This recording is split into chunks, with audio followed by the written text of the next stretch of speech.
Hey everybody, this is our post-Nashcon recap.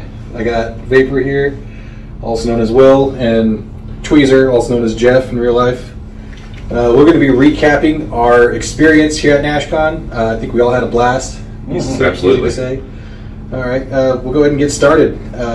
We're going to cover pretty much everything that happened from Friday to Sunday. So there was, there was a narrative event on Friday. All right, what else? Classic on Saturday, Alpha Strike Sunday. Gotcha. So, but show of hands, who liked narrative event as their favorite? I can't show my hand because I didn't actually participate in it. I was exhausted when I got down on Friday afternoon, so I was like, you know what, I'm just going to watch. Okay, show of hands, who's a classic tryhard? Okay, all right, well that's why. We only got one day, but we all made it shine. Oh yeah. Well, I mean, considering that it was the literal first games of Alpha Strike for both Vapor and I. Oh yeah. Today was my first 3 games, full actual games of Alpha Strike. I did play in the narrative and got a little taste of it.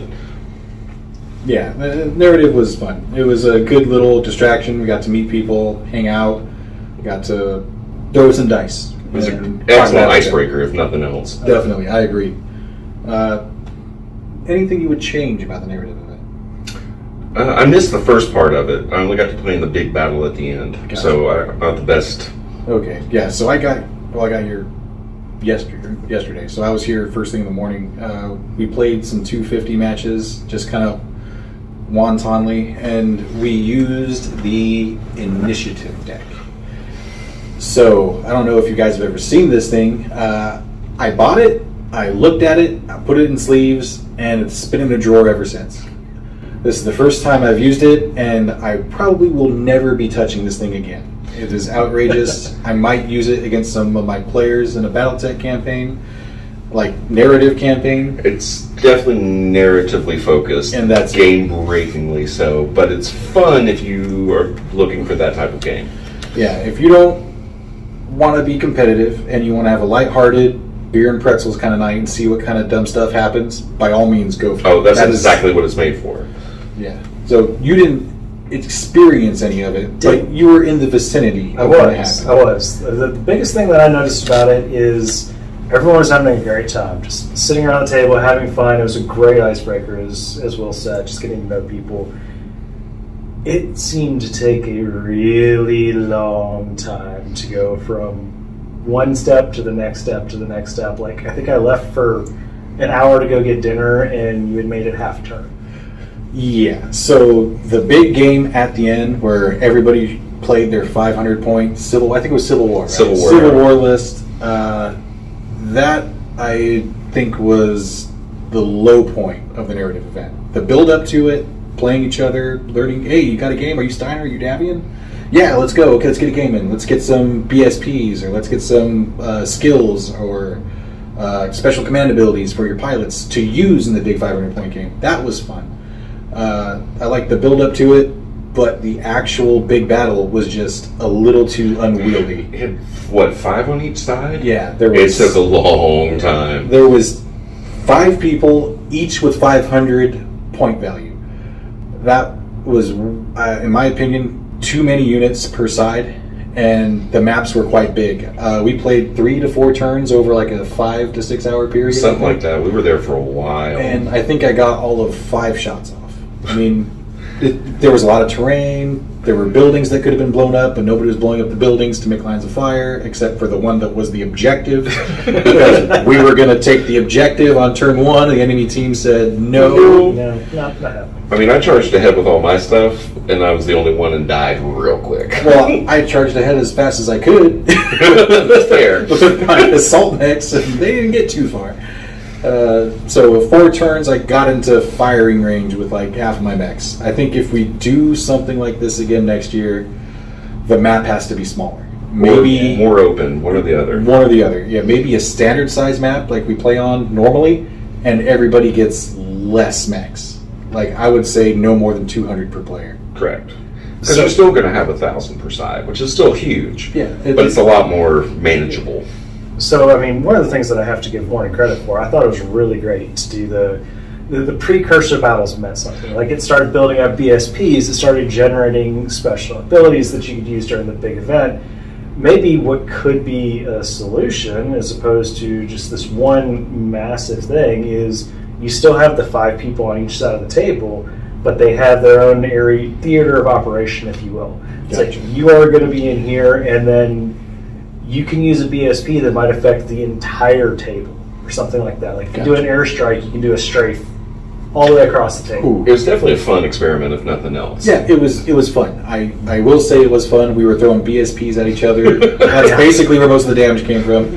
We were strategizing. Sniper, thumper. Yeah, right. Yeah, and all of them missed. Everybody's cheering. Everybody's forgetting about the snow. Yeah, don't forget the snow. Don't forget the snow. I played that on turn 1, damn it. My mechs had the snow. But yeah, it was fun. As an overall experience, there are some things we could improve on, but it was a good time. Oh, absolutely. It was a blast. Yeah. And it was a great way to start out the whole weekend. Just no pressure, low key. Oh, yeah. In the end, it was, at the end of the actual huge battle, we're like, wait, who won? And everybody was like, yay, we all won! Because nobody wanted to do the math to figure out who killed what. We had a blast. Yeah, it was like, it doesn't matter, let's go get food. You're a winner, and you're a winner. Yeah. So, that was great. No pressure, hanging out, great time. So Great start. It was great start warning. My very, very, we'll call it second introduction to Alpha Strike was that giant battle. I did a demo game before, and then that was my first. Yeah. So that was Friday. Friday was fun. You guys want to talk about Saturday? Or is there anything else you want to talk about before we move into Saturday? I feel like I have a lot to say about Saturday. It depends if you want to actually have to talk about explaining Pirates cosplay to the Waffle House. Oh, that was actually really fun. Okay. After we decided Justy needed to go to Waffle House because that's an experience. Well, welcome to the South. Well, I've been to Waffle House 16. It's been 16 years since I've been to a Waffle House, and that same grease is probably still on those tables. And it still tastes just as good as I remember. Oh, it's so good. We didn't take him to Dollar General. We, however, did take... I have those back home. You don't even take those. We did, however, take 2 different cars. But we didn't decide on which Waffle House to go to, thinking we would just both go to the closest one.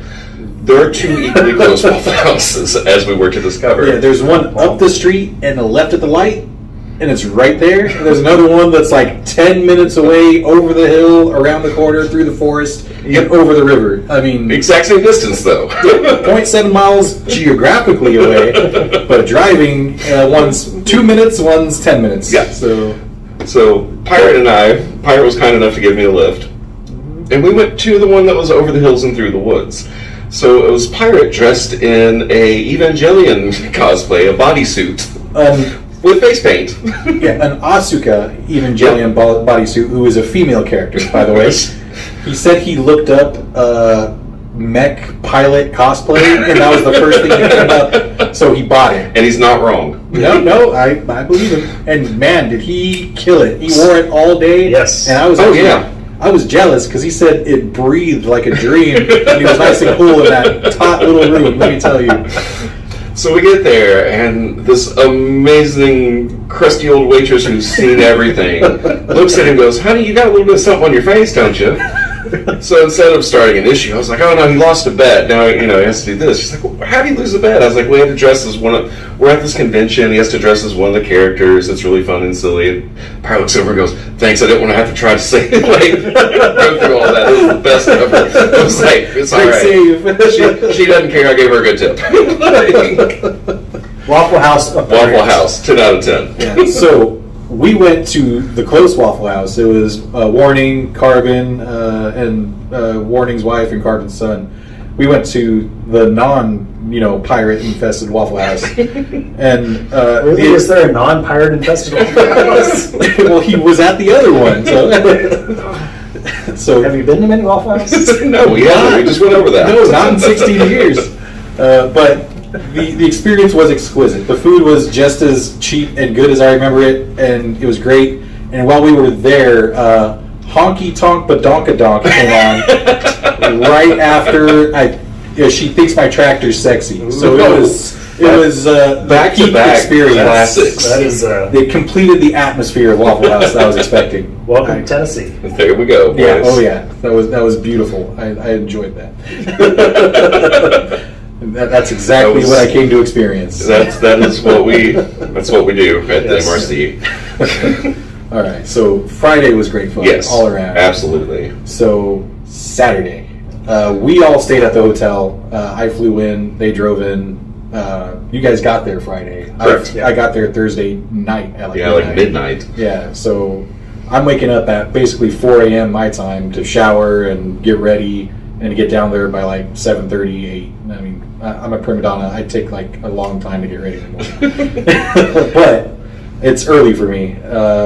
And Saturday is the big day. This is why the majority of the people you see in this picture are here. Absolutely. We are classic players. Faces, so. Classic players through and through, though. Well, yeah, I came to hang out first and foremost, and also secondarily to play Classic. That's what we do online all the time. Yep. And that's what we were looking forward to the most here. And I think we all went 3-0. Did we? I did. And yeah, I went 3-0. You went 3-0. We never saw each other. It was a big event. Thankfully, we were used to playing each other online. We did not play each other in Classic here. Had 18 people? Yeah, there was 18 people. Amazing turnout. That was another 6 people on top of what we had in Vegas for the BTCC. And this is for an MRC sanctioned event. This isn't an official Catalyst event. Yep, no Catalyst support, nothing like that. Yeah, Small Town Games was the sponsor. Big shout out to Toby. Thank you, Toby. Toby, you are a gentleman and a scholar. And an absolute hoot. Yes. Oh, yeah. Please come up to Kentucky and hang out with us sometime. Yeah. Toby, thank you for everything you do. Absolutely. For the MRC, and I will be spending my online BattleTech money at your store once you get your online store going, as well as buying more MRC merchandise. So, yeah, thank you, Toby. So, Classic.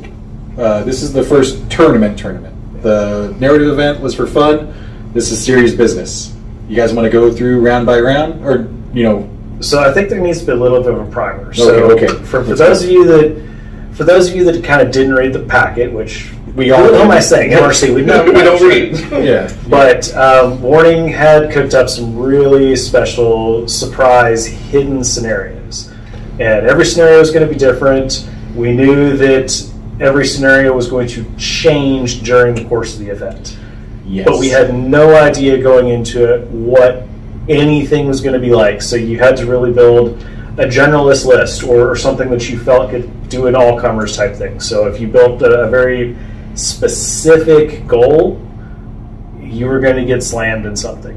Yeah. So I don't know if you want to talk about the list that we built and took. That's a good idea. So how about you start? All right. So I built a list actually using the Merrick Bowl, and this was Oakland? This is Oakland. This is Oakland era. 10K battle value. 10K battle value, Oakland era. I ended up taking I took Gunslinger, the original 1ERD. I took Warhammer 2C, the original Warhammer 2C. I took a Longbow 14C2, the one with the 6 MML9s, which a certain good friend of ours in Canberra introduced me to during one of the tournaments and wrecked me with it. So thank you, Black Jesus.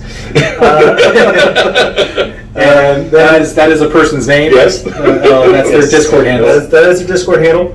And then I took a Wraith TR1 and an Uziel 8S.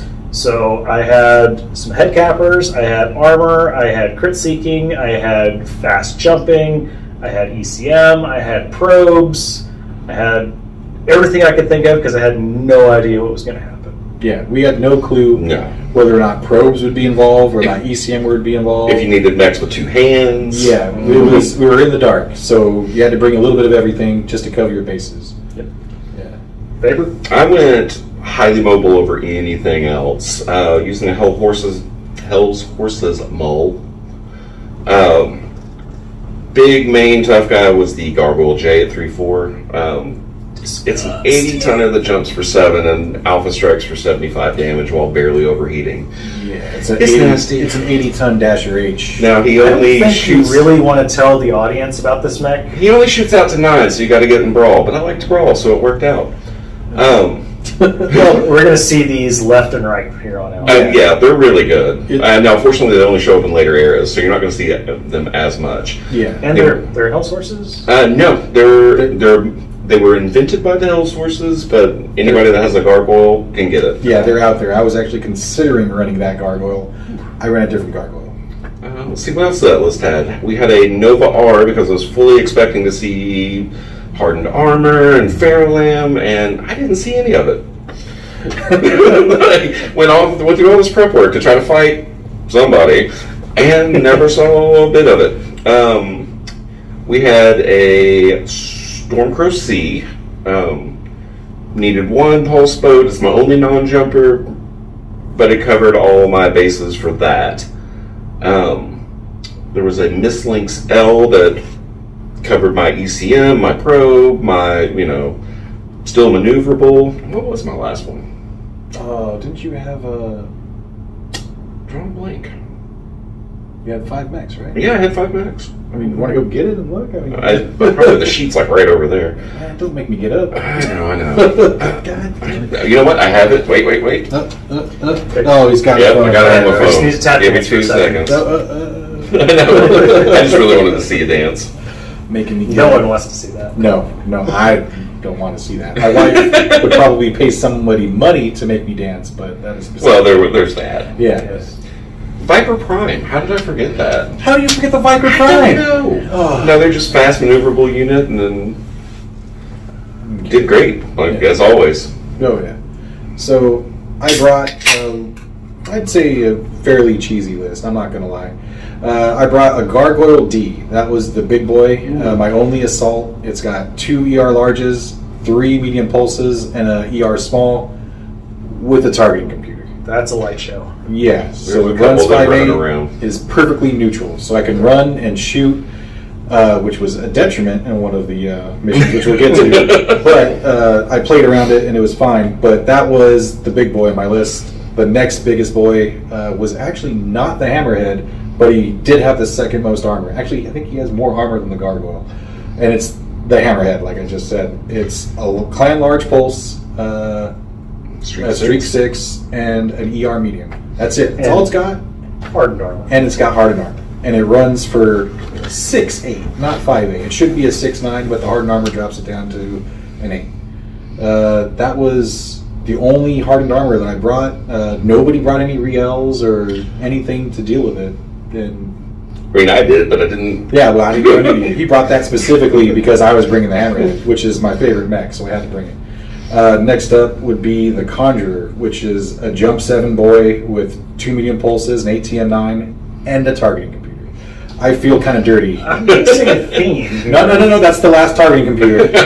But I do feel kind of dirty bringing that Conjurer, because that is a nasty mech.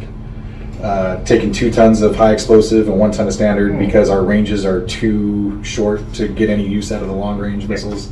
Yeah, so that's a nasty mech. I feel kind of bad about that one. Next up was the Wraith TR1, which was the most popular mech in the tournament. Somebody brought 2, I brought 1, a couple other people brought 1. There you go. It's a good Wraith mech. Is a good solid intersphere mech. I don't want to hear any shit about bringing it. I can't give you any shit about it. Thank you. I appreciate it. So my entire list, by the way, was exactly 10,000 battle value. And they were all at 3.5. It just happened to work out that way. Almost like someone planned it. Almost. What? Last mech was the Spider 8X. 10 jump, 2 medium pulses. I mean, what more could you ask for? There is a better Spider, in my opinion. It's the one that jumps for 8 and has 3 VSPs, but it was not on my C-Flox MUL, unfortunately. So I took the next best thing. So that is our lists. Yeah. I feel a little dirty about my list, but you got to do what you got to do. Your list was strong. It was probably not the dirtiest list that I saw. I definitely have to give that to you. There were several that were really nasty and really tough. I agree. But I think all three of us took hard, solid lists, like things that are going to do well in the hands of an experienced player. And they're also fairly utilitarian. Mm-hmm. Like, we were all fairly mobile. We all had our bases covered when it came to crit seeking or hole punching, whatever it may be. But yeah, I think all of our lists were solid. Yeah. I mean, they all went undefeated technically. There you go. So, who wants to go first for round one? Oh, we'll start there. Oh, okay, fine. I played the legendary Chip, who is a local boy, apparently, and according to him, he hadn't lost a match in 2 years at a tournament. So, I will say I did beat him, but it was really his dice beating him. I can't take all the credit. He had this really nasty Crusader that had TSM and could punch for 20 damage each. So 40 damage worth of punches. It was basically the first match. We should go into the mission, actually, before we get into the rounds, because I kind of have to explain how we got to this point. So it was basically King of the Hill, wasn't it? Not quite King of the Hill. We had to get to the middle, right? To be on the thing. And it was either you had it or you didn't. Yeah. Right? Okay, yeah. So you had to...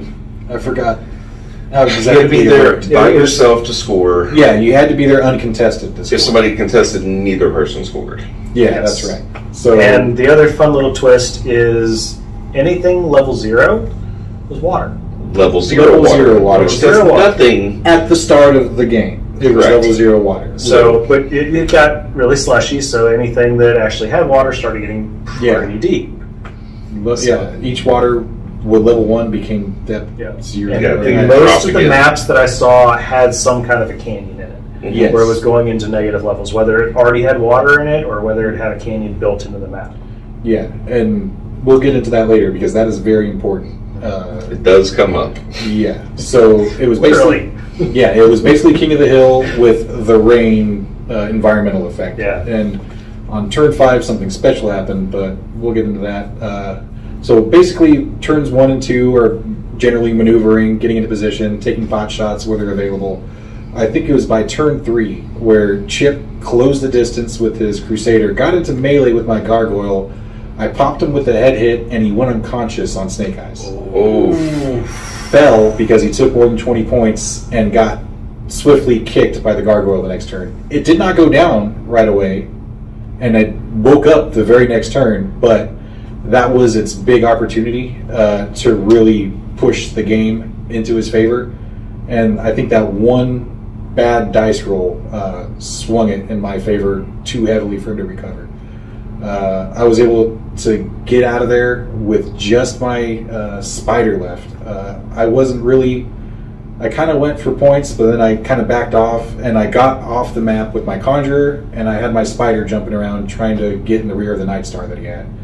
But yeah, I don't remember all of his list. I remember he had a Night Star, I remember he had the Crusader, I remember he had his own spider, the one with the... I think he had either medium pulses or VSPs. I think he might have had the VSP one, but he had one of the good spiders. But that Crusader was definitely the scariest thing on his list. Oh, he had a Dasher H.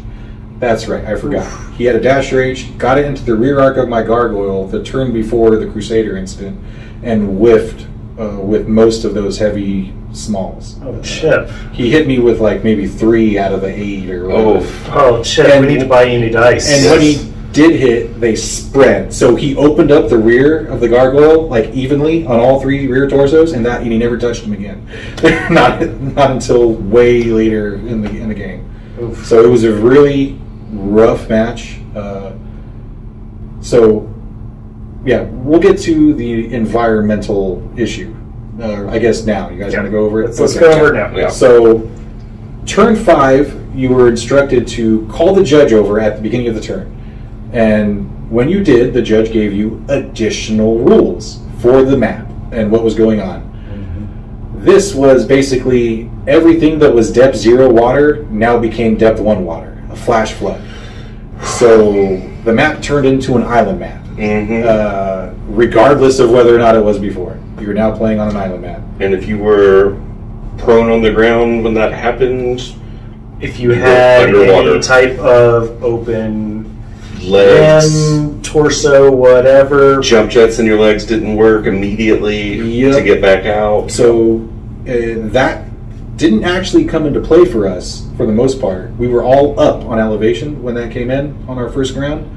But it did come into play later in the match because I was able to get his Crusader into force withdrawal. So he had to move toward his home edge, which was into the water, which breached his leg, which made him auto fall, which made him breach his torso, which killed the Crusader.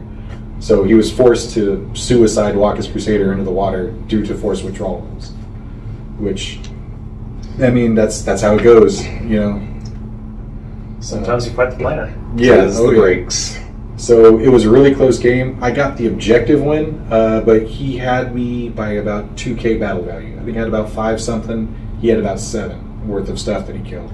So it was a tough match. Chip's a really good player, and hats off to him. I'm sorry your dice do not like you. That's basically the highlights for my round 1. So basically, Chip, Jesse's saying he'll buy you new dice next time. Yes. Yes, I will. After Did what I anyone witnessed. make it to round 10? Round 10? There was one map that made it to round 10. So, additionally, about the scenario, on round 10, something else happened to the environment. And the floods increased, if I remember correctly. So now, anything that was a level 1 was now a level, not -1 water. Yeah. So the water level had risen a couple of levels. So now there's just a couple of little points left, and Yeah. you were stranded. If you were not on a level 2 hill, you were now in water. Yeah. If you didn't have jump jets, you couldn't go anywhere. Oh, and I think one of the special rules for it is like if you were walking through the water because the torrential downpour, it was -1 MP to get through water, and it was a PSR every single hex. Oh, on top of that, I forgot to mention the objective changed after. Yes. So the objective was, now that I remember, after you mentioned that, the objective was a downed helicopter that we needed to go sit by and rescue the pilots, or we needed to secure the downed helicopter. The objective changed after turn 5 to destroying the downed helicopter with 30 points of damage. And an immovable object or immobile object would give you -4 to shoot, but it was under level 1 water, which means Unless you on our map anyway, it was on level 0, which means it became under level 1 water, which means there was no way anybody was shooting at it unless they dropped prone in level 1, which is not a wise decision. No. Unless you have a 2 pilot. But after 3 turns, it was going to explode on its own, and anything within a 3 hex radius took X amount of damage. I don't remember. I think you also got objective points for just being close to it for those turns, and then you got additional objective points for getting your mechs into your opposing deployment zone. That is correct. Yes. Once the objective changed, and that's where I scored the majority of my objective points because I was already in the rear arc of the Night Star.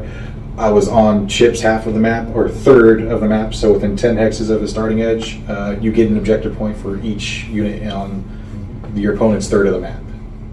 So that's how I ended up taking the objective win. All right. Go. Me? Yeah, sorry. Go.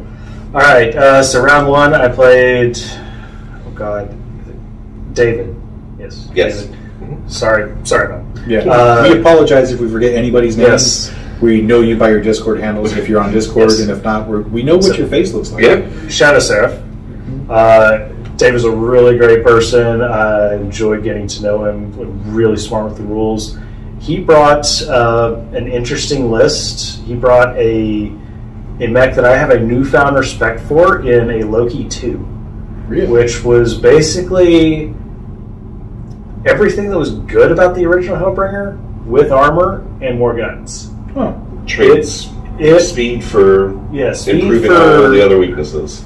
Speed for it became a house. I was very impressed with that. He had a Shadowcat, a Hellion, and then he had another fast medium. I don't know Grendel, if it was, I think. Yeah, Grendel. Okay. Thank you. So I had him vastly out-tunned. So he had to definitely play cagey on it. Our map was really interesting in the fact that one entire half of the map was a city with a wall around it. So there was a wall completely around, and that's the side that he started on. So he had to figure out how to get out of that over the wall via jump jets or to the 2 exit points between the wall to get out to the objective. So that gave me a little bit of a leg up because I was able to be on the objective round 2 with multiple mechs, and he just couldn't get there. So I started that clock ticking with the objective points. It was very kind of long-range dueling, just sparring a little bit for quite a while as I had kind of racked up some objective points. And then as the terrain started to get a little bit more difficult, we had to close in a little bit more as he realized, oh, I needed to start scoring something or Tweezer's going to run away with this. In the end, there was not a lot of killing, really. Like, it was a fairly pacifistic game. I ended up focus firing down his Loki 2, finally.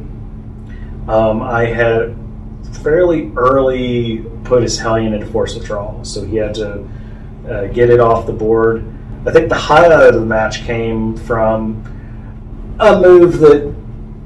There was 2 moves. One, he pulled off a rear DFA on my gunslinger. Wow. With his Shadow Cat, which is really cool. I was like, you know what, I have to see this happen. And kind of wanted it. Yeah, I mean, I think it was on like an 8 or a 9. Like, it was not an easy. At that point, you've earned it. Yeah.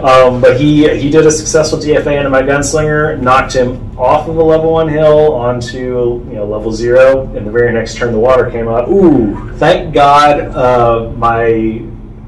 I had 2 armor slots that had like 2 pips each left. So it's like, whew. Didn't breach. Did not breach. The other highlight of the game was he had moved his mongrel. He had jumped it up on top of the wall, and it was the same turn right after the water level rose.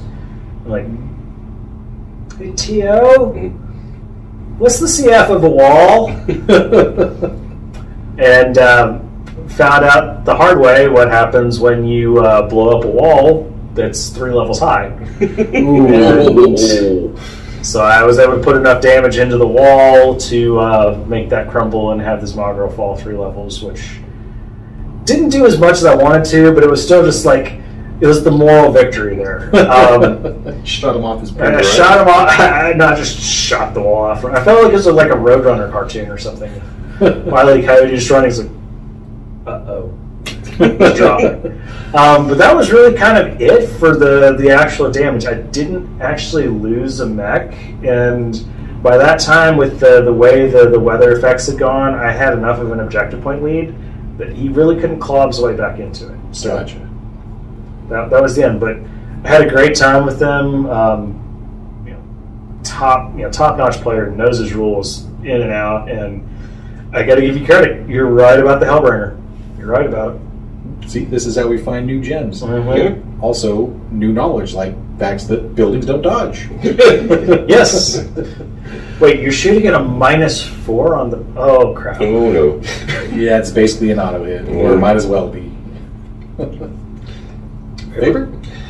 I had the pleasure of facing our very own Lord Carbon in the first round. Pleasure or Bachal?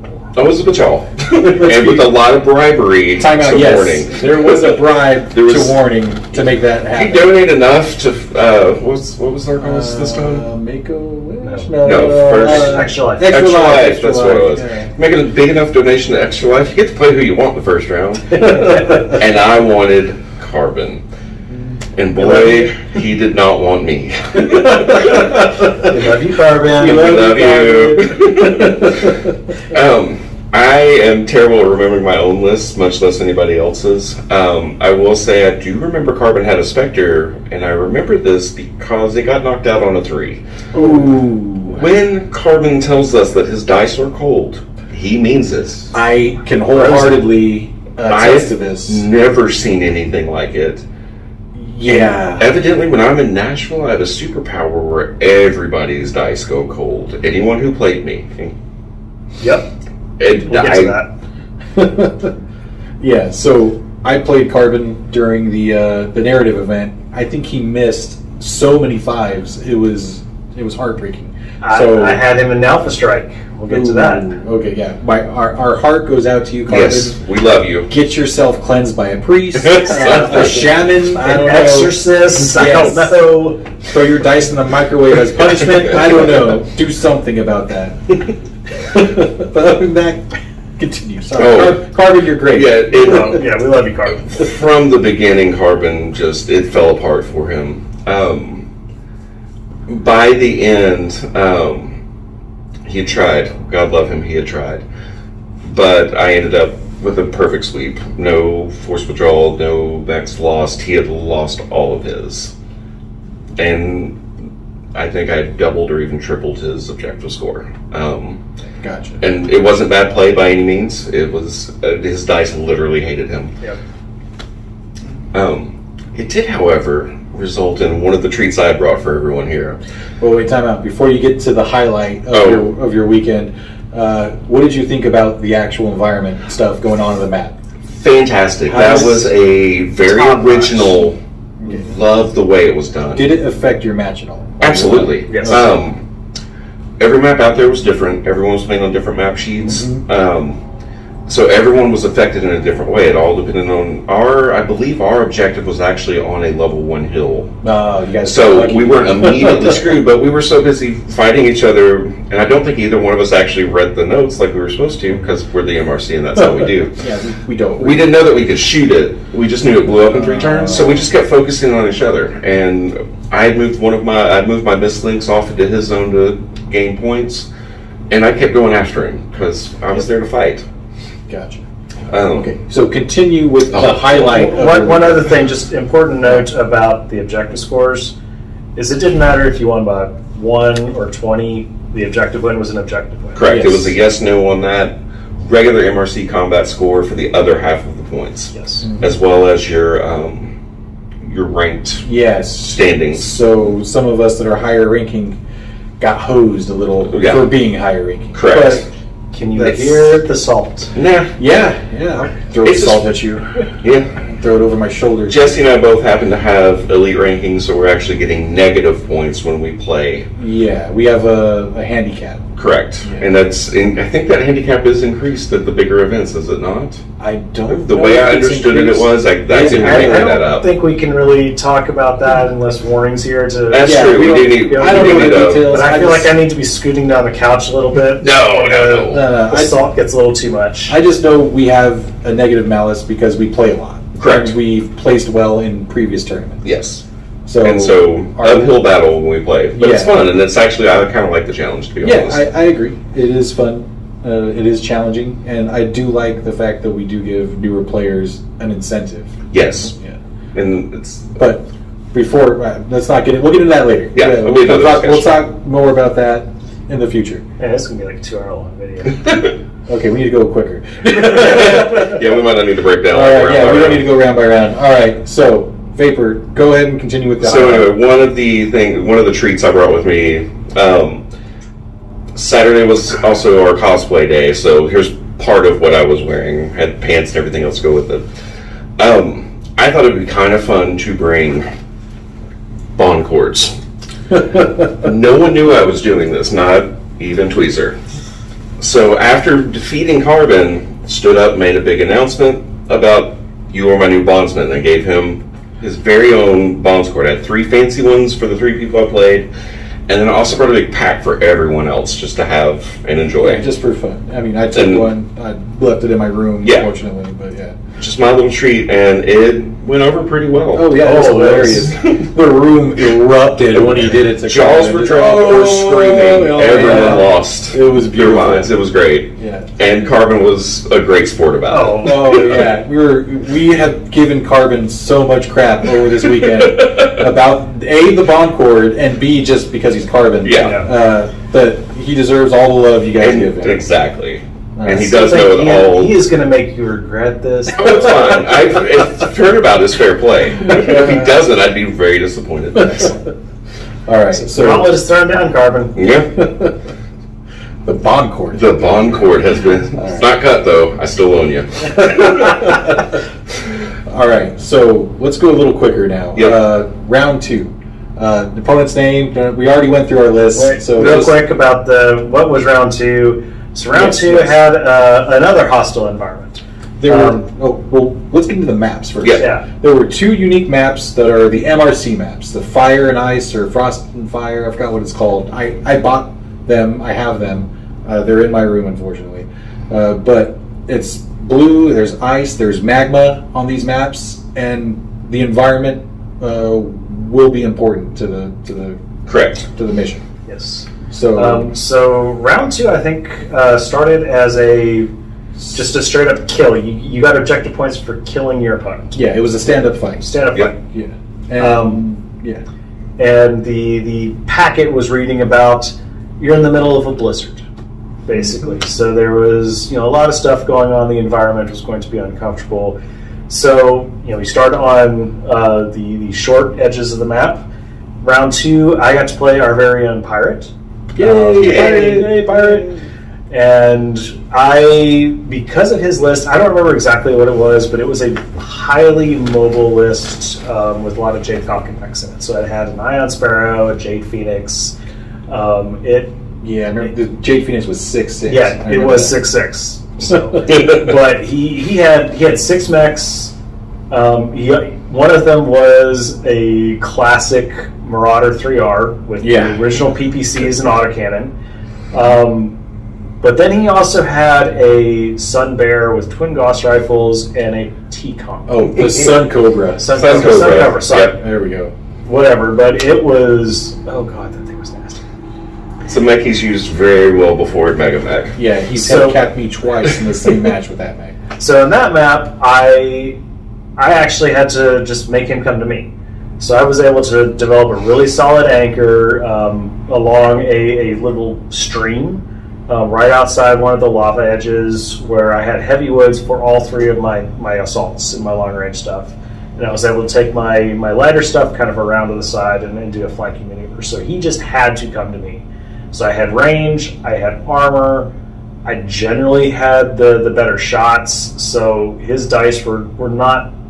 They weren't as mean to him as the dice were to Carbon, but they weren't exactly kind either. So we went through, I think I killed off like 1, maybe 2 things, and then we hit turn 5. Turn 5 was huge. So to frame this, there are 2 different Frostfire maps, like we mentioned earlier.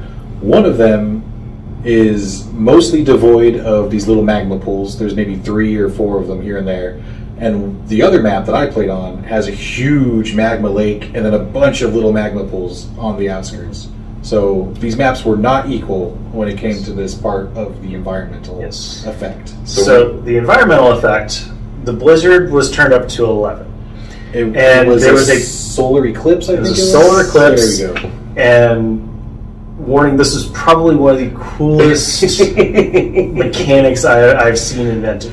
Oh, that's right. Time out. We forgot to mention the environmental effect that's at the start of the match. Oh, yes. Made all of your heat sinks sink one extra heat. So if you had if you had single heat sinks, they turned to doubles. If you had doubles, they turned to triples. Yes. So everybody was heat. And everyone was so excited because people were bringing laser boats. Like, I can blow everything up, and I can jump, and I can fire it all. I can fire all the missiles. Yeah, except for me, who brought mostly heat control. Right.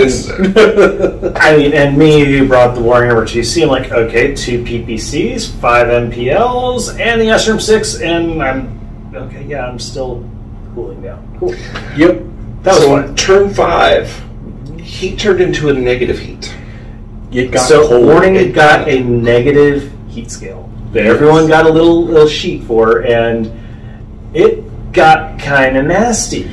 So you got as cold as you got, and it was cumulative, like heat. Mm-hmm. You still kept sinking all of your heat, but it would just kind of go down. So if you had a heat neutral thing, you had to turn off heat. Yes. But you couldn't do it the very first turn that it happened, because that doesn't kick in until the end of the turn. But if you have like a very, very efficient mech, oh god, you're in trouble.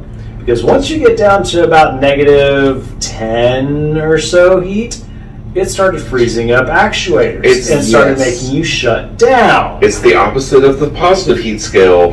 but in negative, making you slower, making it harder to shoot, making everything go bad. You have to keep in mind you are triple sinking what you normally do. Exactly. And the only way around this is if you're within 2 hexes of a magma hex. Yes. So not in the hex, that would be bad. Yeah. Magma is very bad. We'll get to that later. Don't walk over crust, kids. And not 2 hexes of crust. 2 hexes of magma. The only saving grace was that you could shoot a crust hex for 30 damage and it would turn into a magma hex. So if you were stranded and you were near crust, you could make your own heat source, basically. And if you were within 2 hexes, you ignored the negative heat modifier. Yep. So this absolutely became the turning point of my game. Like, I was already... I was probably like a 60-40 game by then, and that just threw Pirate for such a curveball, because he immediately had 2 of his mechs shut down. Ooh. Oof. He went from 0 heat to minus 26. Oh, on the Sun Cobra. The Sun Cobra. It's got build up. 2 Gauss rifles can only generate 2 heat. Yeah. 4 heat if he runs. Yeah. Oh, no. So the Sun Cobra froze up, and his Ion Sparrow froze up.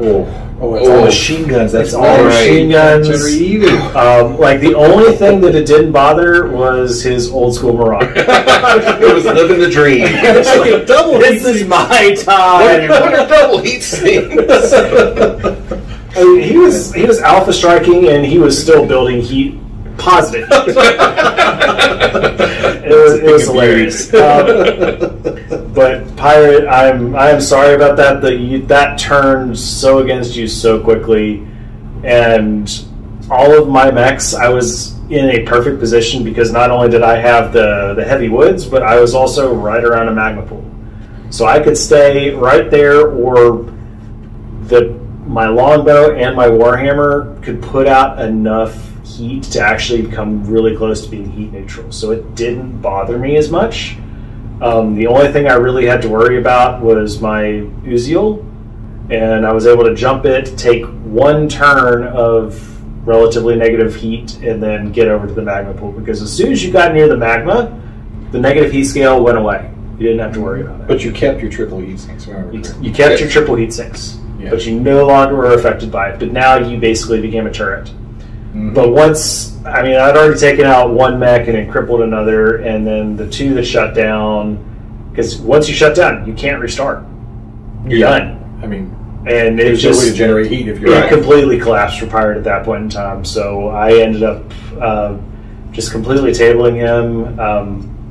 I think that when it went really cold, the secondary objective was you got points for having mechs right next to the magma.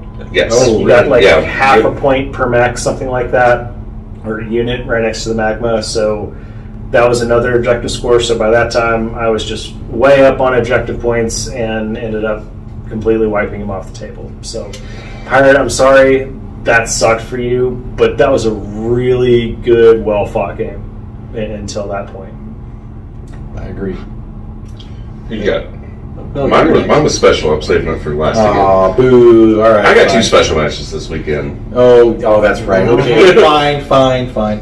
I played Jason. I'm not sure if he's on the Discord. If he is, I don't know what his handle is. I just know his name was Jason.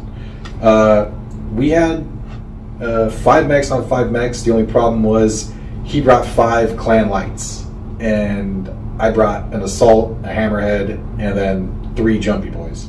He had an Ice Ferret D, which was nice. He had a Viper Prime, and he had the Puma, one with Alram 15s. I'm not sure which variant. B, I think. Okay, there you go. I knew one of you would know it. A or B. It's one or the other. A's the 20. There you go. Okay. And then another light mech. He had a Koshi, and there's a 5th mech in there somewhere. I forgot what it was. But basically, I was going to his side with my big boys, and my light boys were jumping around. His light boys were jumping and running around. Oh, he had a Ryukin. He had a Stormcrow. So 4 lights and 1 medium. I apologize. Oh, 2 mediums. 3 mediums. Because you know what? I can't do math. Okay. Yeah. He had a bunch of. We don't do math. Yeah. We don't know what size mechs are. Tonnage. What's a tonnage? We can do physics. I could roll some dice. Yeah. But yeah, he had a Stormcrow. That was his other mech. So he needed to play cagey because I had target computers and pulses, and I had decent cover getting to his side of the map. I chased his Puma down with my Spider. By the third turn, I was in his rear arc, and he stayed basically within 2 or 3 hexes of his deployment zone. And once I got in his rear arc, he ran his Puma away to get away from the Spider. And I think this was right before turn 5. I want to say turn 4. He ran his Puma over 2 crust hexes, which are next to magma hexes or just off by themselves. And they work just like ice hexes. It's exactly like ice. If you roll a 6, you fall through. He made it over the first crust. He made it over a crust earlier with his ice bear. He's like, oh, it's not so bad. And then the third crust he went over, Puma fell through. Immediately, every location takes 2d6 damage. Front torso, rear torso, legs, head, they all take 2d6 damage. Mm-hmm. And he took some damage earlier from the Spider, and he breached himself with the lava. So that's 1 mech down on turn 4. And it's an important mech because that was a lot of his long-range firepower. After that, I think he knew once turn 5 came around and it became, hey, you need to stand next to these lava hexes, his list was really not built for that. He couldn't really maneuver like he wanted to. He had to stay near the hexes and couldn't generate enough TMM to make me have hard shots. So I was able to pick him off slowly. He decided for science to stay away from the magma and see what would happen, and it was bad. He had like -3 move, -3 to hit, avoided the shutdown rolls, but he decided it's going to be a tough game. Let me see what the ice does, and it does bad things to you. And I didn't want to do the math, so I stayed within 2 hexes of the magma and avoided that entirely. I didn't want to think about it. So well played, Jason. Bad luck on the Puma, but you put up a good fight. You tried to. Do you think you got something for? Yeah, you got my Spider in force withdrawal, but I think that was about it. And he did evacuate with his Viper, so he got his Viper off the board. But that was my second round. Another win. And my second round was my second special matchup, which would be our very own Warning. That's right, boys and girls. I got to fight 2 of the 3 members of MRC Command this weekend. Warning had a very fun meme list. It was a Mastodon and Rhyme Otter and Grizzly 3, all with reinforced internal structure. And I'm not. That might not be the actual name of it, but that's basically what it is. Yeah. It's hardened armor on the inside. Don't you want that on the outside? Weirdly enough, these things were extremely hard to put down. I can imagine. Because you have to go through the armor, and then it's basically a second set of armor on the inside. They're tough. He did have well crit padded too. Oh, absolutely. Oh, okay. There's the key part. He Warning played extremely well. Line of sight was phenomenal. He played the hills, the terrain, this, that, and the other, like 0 mistakes. And what made it even more fun was I was fighting the only person in the room that knew what was coming. So, turn 5 rolls around, and well, guess what? Guess who was in position? Wasn't me. Oh, that's hilarious. Oh, but it was a fantastic game. We had so much fun running back and forth. In the end, I think he killed 1, maybe 2.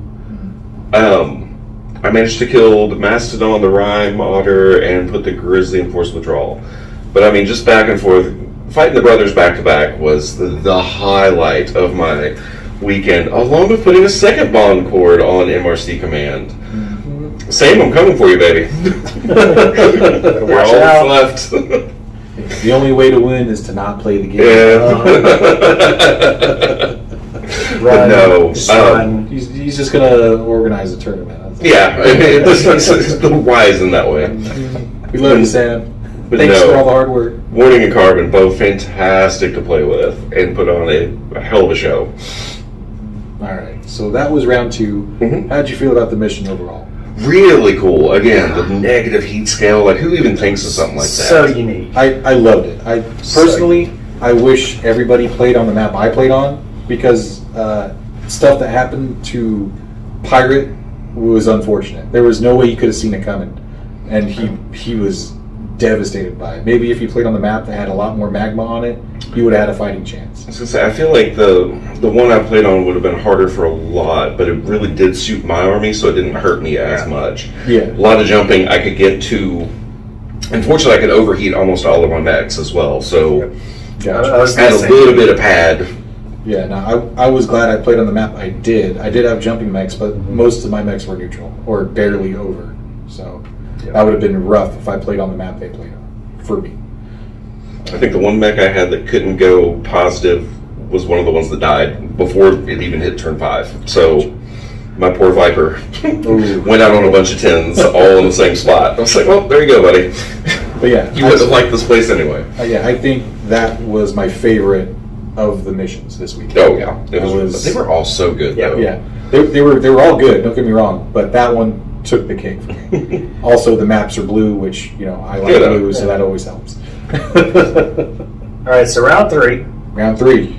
We are all 2-0 at this point. Yes, I'm expecting to play either one of these two. Correct. Thankfully, I didn't. Yes, we did not run into each other. Mm-hmm. So let's just quickly do a rundown of what the mission was, and then we can go into the games. Yes. We should do this in order for once. No, we would never do such a thing. Structure. Fix it in editing. What? I'm not editing. That'll be done going on live. Oh, we're streaming this? Cool. Neat. So round 3 was called AM Radio. Yes. So basically, there was right in the middle of the table, there was a giant HPG station. Yeah. It was 12 hexes tall, blocked line of sight, indestructible, everything like that. You could stand on it if you could jump up to it, which could have happened in my match, just for reference. That's impressive. Yeah, well, I got a spider that jumps for 10. I get him on a level 2 hill when he's up there. There you go.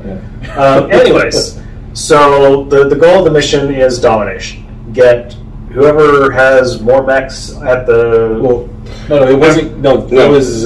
you got a point for every mech you had. You got a point for every mech that you had within 2 hexes of the objective. But you didn't counteract each other. It was, if I had 3, you had 3, and we both got 3. It was cumulative every turn. But if you could get 4 to their 2, you just started exponentially building up over top of it. Yeah. Once again, some special effects came into play around turn 5. This one, the planetary effect was it was dawn. That's right. So for the first 5 turns, it was dawn, so everything was at a plus 1 to hit. Don't forget the snow. Don't forget the snow. It was, every shot was harder, which means anything with a decent TMM became that much better. Yes. Correct. Exactly. Now that only affected weapon attacks, but not physical attacks. Correct. Not melee. It was plus 1 to shoot. Mm-hmm. Turn 5, the TOs came over and they put in quadrants 4 antenna. Yeah, in the center of each quadrant. The center of each quadrant on the map. And the new kind of wrinkle to it is if you could get a mech within 2 hexes of one of those antennas, uncontested, it kind of super powered the rest of your force. So you were able to... I would say it more gave a shield to the mechs fighting over the objective in the middle. Because the way it worked is for each antenna that you captured, mechs within 3 hexes of the HPG in the center would get an additional plus 1 to their TMM outright. So if you stood still and you had 1 tower, you would have a TMM of 1. If you stood still and had 2 towers, or 3 towers... And I'm just sitting here realizing we played it the opposite way. Yeah, no.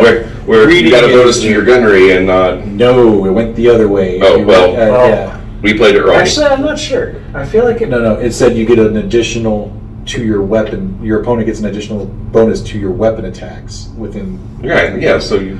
An additional penalty. It was basically an additional... Was it? Yes. Okay, we read it wrong. Yeah. Warning, you'll have to correct us on this. So sorry if we completely screwed this up. But I'm not going to look for my... Either way, the point of it was the more the nodes that you controlled, the more better your guys did in the middle. Yes. So it would have worked out about the same either way. Yeah. Ish. Roughly. All right. So that was the objective, or that was what happened, and then also once the antennas came up, there was like an objective score change, but I don't remember what it was. It was what was it? I don't remember what the objective I think you had to like be in the opponent's. Did you have to be in the opponent's third? I feel like you still stayed around the middle to score. I don't think that part changed. Okay, maybe it did. Anyway, so that was round 3. It's a long weekend. That was round 3. So my start of round 3, I actually was on the top table, and I played one of our newcomers, Marcus. So Marcus, apparently he came to Nashcon last year and had a blast. Came back this year and was just on fire throughout the tournament. Really cool guy. We ran up against each other. I know that he had a really hard list. He had a Direwolf A, an Executioner D, and a Thor 2. Oh, wow. Ooh. Yeah. Only 3 mechs. But that's a lot of mech. That's a lot of mech. That's a lot of mech. Oh, yeah. So what we ended up doing, again, because I had the maneuvering bonus, I was able to get to the objective first. Where it was placed, I actually had like a little hill and some woods right around it, so I was able to just kind of cluster there. And it was the same map that had the city on one side, so he only had like one exfiltration point, and his dire wolf was just kind of too slow. So I kept playing a game where I would just bounce in my Wraith or my Uziel and block the exit. Oh, He could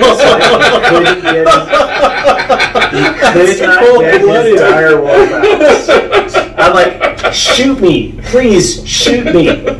Well, the rest of my force was pounding that down, but still, I took so much damage. Oh my god, that was a lot of damage. That's a great tactic. I mean, yeah, it was a good move. I had to. I mean, I had walls to block everything else, so I could keep the rest of my stuff out of line of sight. Basically, just backed up to the wall with. I think for like 3 turns in a row, I just didn't move. Just okay, we're just going to pound on each other, but you can't get your dire wolf out, so it's 3-on-2, and then it became 3-on-1, and then eventually it came down to his dire wolf versus my Warhammer 2C and my Wraith, and I backed him into a corner.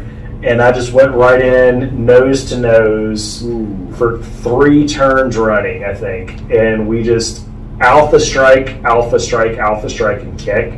And finally, I did enough to... Direwolves take a lot of killing. They do. Oh, yeah. Oh, my God. I finally did enough to put it down. I think at the end, all I had left was the Wraith was pretty much pristine. The Warhammer was scrap metal at that time. And everything else was gone.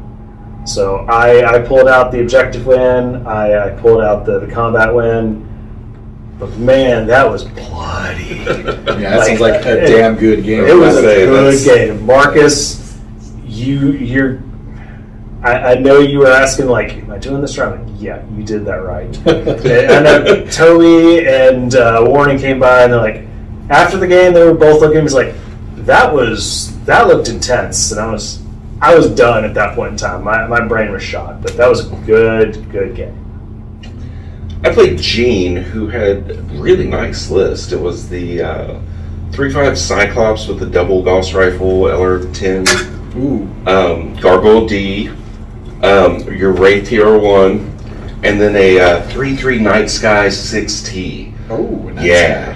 Really hefty list. It was nice. That's a TSM, boy. Oh, yeah. Yeah. Oh, yeah. That'll be hurting on your day. Remember how I said I turned everybody's dice off? Oh. Poor Gene didn't land a single physical attack from that Night Sky. He also failed, I want to say at least 5 PSRs that needed 5s. I forgot to mention round 1. Chip had 4 of his 5 mechs prone due to failing pilot skills. And his worst pilot was a 4, by the way. Right. Just throwing that out there. Sorry. You guys just need to bring dice for everyone at the next meeting. I had a big bag and I offered everybody. Stop. I brought dice that Illyrian sent to give to everybody. They didn't give them out until... No, it was in the baggies. Was it? Yeah. They did give them out They chose not to use them. That is not my fault. I used them, and my dice were on fire. The Canadian Crew dice. Yes. Très magnifique. Yes. Illyrian, Calgary guys. Thank you. Good dice. Calgary team. Yes. Love them. I don't even like purple, and I love my purple dice. Yeah, I snagged myself a blue pair when you sent them to me, so I got dibs. Fair. All right, but yeah, sorry, continue. No, it was a slobber. Everybody was making fun of us because our game was taking so long. Neither one of us could put anybody down. I mean, it was just, you would penetrate armor, but you wouldn't crit. You would scatter damage everywhere. You'd miss entire rolls. And then the antenna thing, and I guess either we played it right or you played it right. I don't know who was who. I'm going to assume I played it right. I don't know. Warning did come by to check on us. Well, he checked on us too and didn't say anything. Yeah, but we'll go look either way. We'll look at the objectives later. Yeah. Either way, I ended up scraping out a win on the very last turn with like 30 seconds to spare. Managed to put down a couple of his mechs, and I had a 2-point objective lead at that point before that even started. So I was going to get that side. It was the combat side that was looking kind of sketch. Gotcha. But no, it was a great game. He played so well, and again, his dice just, everybody's dice just. So I offered mine. Like, anytime mine started doing really hot, I would put them away and grab new ones. So that's your 3. That was my 3 wins. And I played. I think his name was Joseph. Shaved head. You won the Elves Director tournament. Robert? Oh, Robert. I played Robert. I'm sorry. You played Lee Enfield. Oh, that's Lee? Yes. God damn it. I didn't tell your name was Lee. Son of a... This whole time, I'm like, I have no idea who this guy is. He's good, though. Damn. That makes sense. He's Lee Enfield. That's my baby boy. All right. Jesus. See, people need to tell me these things. But yeah, so I played Lee Enfield, also known as Robert, for my round 3. We played on a map that he has history with. Apparently he read it wrong last year or 2 years ago or something, and it's not good luck for him. But like we said, we had the antenna map. We had very similar lists, now that I think about it. He had a Regent, and he had some other long-range, like a Cyclops, not a Cyclops. He had some long-range sniper that had Goss, Silver Bullet Goss and a regular Goss. Carronade. There you go. He had the Regent, he had the Carronade, and then he had 3 fast mechs that didn't jump. So he had a Valiant, he had a Nyx, and I can't remember what the third one was. Arctic folks? I saw his army is gorgeous. I don't know. His paint scheme was so good. I don't remember what the third one is, but it was another fast boy. So we basically had similar lists, just all of my lists, my big boys moved faster than the big boys on his list. Mm-hmm. And I made it to the center objective turn 2. He made it there turn 1 with his Valiant or some shit with Mask. So he was up on the objectives early, but I was able to overwhelm him with numbers because I was able to move faster with my big boys. I basically played the line of sight game for most of the match.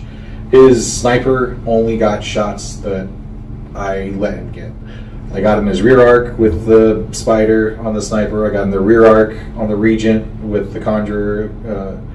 It was back and forth. The Carronade. Yeah, I got him I was in his rear arc on his assaults a lot, and I was boring into his fast mechs that could not jump with my Gargoyle and my Hammerhead. The highlight of the match, he ended up taking out the Gargoyle with a stack pull. Wow. Yeah, he got 4, and I had 2 engine hits previously. He got 2 more like the following turn. This is after the towers went up and everything. This is like turn 8. There was a lot of maneuvering. I was able to pick off his light mechs one at a time.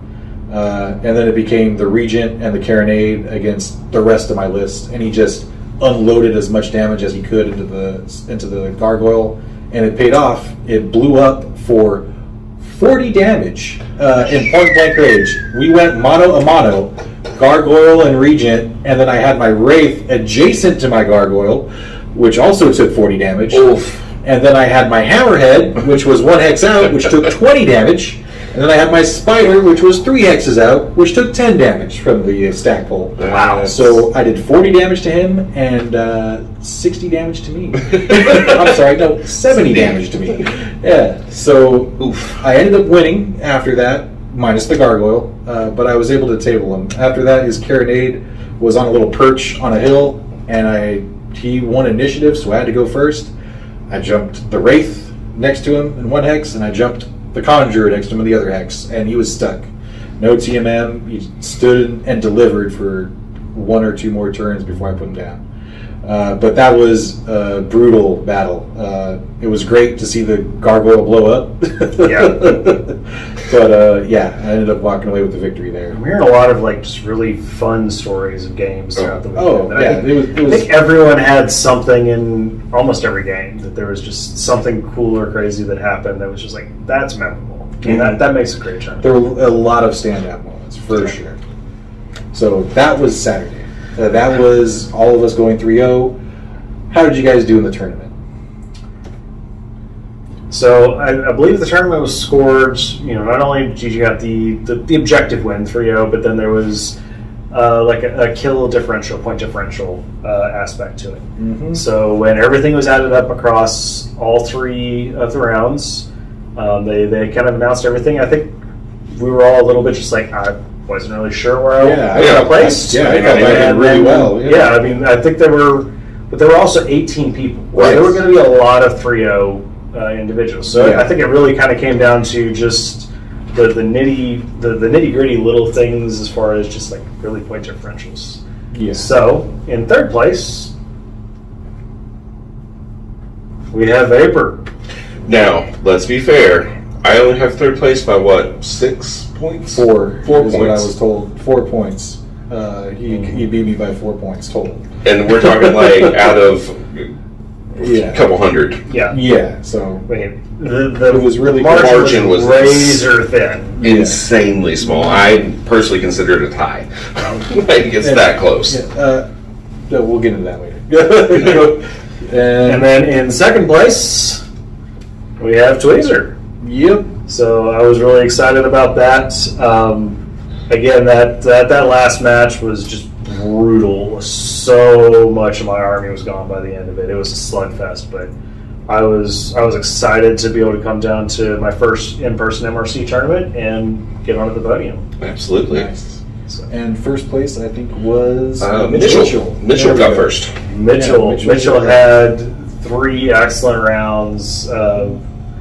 Again, I mean, like us, he had several clean sweeps and just completely dominated that last round, and he came in first, and well deserved. Mm-hmm. Oh yeah, well deserved. I also have to give him a lot of love and credit because he was the other Highlander painted list in the tournament. So Highlanders stick a little bias. But you know what? We did have another winner on Saturday. Yeah, that is correct. We had a whole other competition that. Yeah, I didn't take part in. Yeah, so I ended up 4th, by the way. Oh. No, don't mind me. I mentioned you. We're tied, as far as I'm concerned. It's fine. But there was a painting competition on Saturday, and Tweezer decided to provide mechs for those who won the painting competition. You made a trip up to Ironwood Metals the day before. They rode out here, and he donated them to the cause for MRC. So, how did everybody do in the painting competition? I didn't compete. They looked at my mechs and said, "Oh, you tried, thank you." Because I knew that was going to happen. Yeah, I just threw them out there. I mean, I knew I wasn't going to win. But Tweezer, how did you do? Now I'm embarrassed to answer. Oh, come on. Tell us how you did. I ended up winning the first painting competition I ever entered, and I was really excited about it. I'd spent quite a while working on it, but there was some good stuff out there. There was a lot of really good painted mechs. Oh, so many. Robert, Leanfield, your stuff was amazingly so beautiful. Many clean paint jobs. So good. It made me want to be a better painter. I mean, I wish I could make my stuff like that, and I'm trying. I'm working on it. All right, I'm working on it. I do have at least 20 plus years of experience over you. Don't make excuses for me. I got like a year. But, no, thank you both. I was grateful to be able to do it. I was just happy to. I love painting. I love doing some cool things, and I'm happy that people liked it. Oh yeah, no, you definitely deserved it. They were amazing looking. Thank you. I'll post pictures on Discord. Do we have to remember who won second and third? Do not. I turned my brain off. Robert was second. Doesn't surprise me. There you go. Doesn't surprise me at all. Really, really crisp, just edge highlighting and his canopies. I mean, solid. When we were playing, I found myself staring at his Regent because it just looked so good. Yeah. And then Mitchell was third in the painting competition. Okay. So the other Highlander also had some really nice tartan on it. Some good camo. So he had a good wavy camo pattern on it, and it was just really cohesive across everything. Oh yeah. So Mitchell, Tweezer, both all rounders. They can do it. And thank you. It can be done. It can be. All right. So that was Saturday. That was Saturday. Yes, Saturday. Sunday. I was brain dead by the end. Oh yes. Everybody was toast. Everyone was like, came back up to the room, passed out. Yeah. I mean, Dunzo. Yeah, I think. But we didn't get back up into the room until like midnight. Midnight this time, about 1 a.m. our time. Yeah, we stayed. We stayed late chatting and just having a great time. Like. It was good times. Good times. There was a lot of bourbon that was drank, and Tweezer and I decided to share what little bit of culture we have up in Kentucky. A little bit of L8, local soft drink, a little bit of bourbon. And everyone that tried it was like, "Ooh, oh yeah, you're welcome." Which actually, you can get it down here. I didn't even know. Yeah, it's carried by Carter. Oh, yeah. Good times were had by all. Good times were had by all. So Friday. You want to take like let's take a break. Take 5 minutes. Yeah. We'll be right back. Right after these. Sunday today. No. I was going to say something about Saturday first before I went into Sunday. So that's right. No, just go. Let's go. No. I want to do the Wayne's World thing. Okay, fine. Anyways, we're back. We're live. So one of the things we did want to point out is just how easy it is to be able to join the MRC. So one of the people that we had that played in the Classic tournament Saturday, Marcus, had some other people he was there with. I think it was his dad and his uncle, and we had a number of other people kind of stop by throughout the day. It's like, BattleTech, I've been hearing so much about this. They got really interested. We're just like, we got another tournament tomorrow. Come by and play with us. You going to be here tomorrow? Really? What? So we ended up, by the end of the day on Saturday, we had 4-5 additional signups for the Sunday Alpha Strike tournament. Yeah, I want to say at least 4. I think it was 4, but it was just so awesome. People just kind of walk by. I was like, I've heard of this. I've never played this. Let's try it. And we're just come on, let's do it. So that was one of the things. That was one of the reasons we stayed up late. Is we had 8 people in the room building lists. Yeah. Coming up with mechs. Like, you need a pouncer? Here's a pouncer. Yep. Who's got a dasher? I got it. Okay. So, I mean, it was just so awesome to see how engaged new people were, and then just how engaging the community is. Like, I was sitting back. I had no part of this. I was just watching Carbon, and I think I got a couple guys signed up with the lists, and Vapor was in there. Lee Enfield was in there. I mean, they were just going to town, just like, you can do this. You can kind of tweak this, and I was just building this Alpha Strike list. It's like, this is going to do you well. Let's go. Let's have fun. Let's roll dice and let's blow stuff up. Oh yeah, it was great to see the community come together, welcoming new players and giving them everything they need just to get started rolling dice. We just want more people to play with. Yeah, you need mechs, here's mechs. You need dice, here's dice. You need help building a list, we'll build you a list. Yeah. I mean, even online, when it comes to our online tournaments, you need help, you want to learn to play, we'll walk you through how to do we will teach you how to use the ancient interface that is Megamech. Oh, yes. I mean, you people that are watching this, yes, you're probably already part of the MRC, but it is really that simple just to go out and talk to someone else in your local community. Talk to your friends, talk to someone at your local game store, say, hey, I want to play BattleTech. Do you want to play? No? Okay, we can't meet up. Well, there's this great online place called MRC. It's a community that you can just go and find a game at. Oh, yeah. So just every one of us, it's our duty to kind of just spread the word and build a community. We have people all over the world at all time zones. Yep. I know we've got Germany, Australia. Oh, yeah. I play regularly with Funk Soul Brother, who's one of our local Australians, because I'm up late at night on the West Coast. All throughout the Northern Hemisphere, Canada. Oh, yeah. We need some South American folk. MRC is global.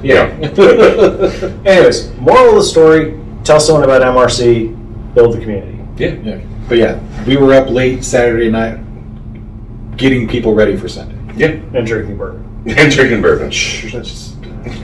All right. So it's the truth. Most of us, yeah. All right. So Sunday.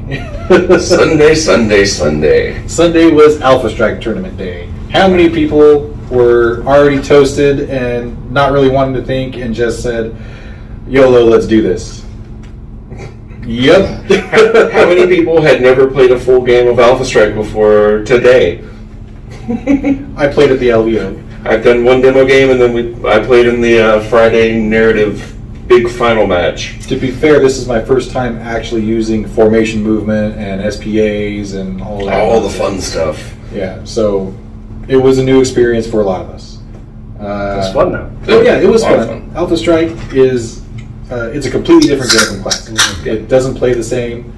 The mechs are all the same, which is great. So you can use the same models, same minis.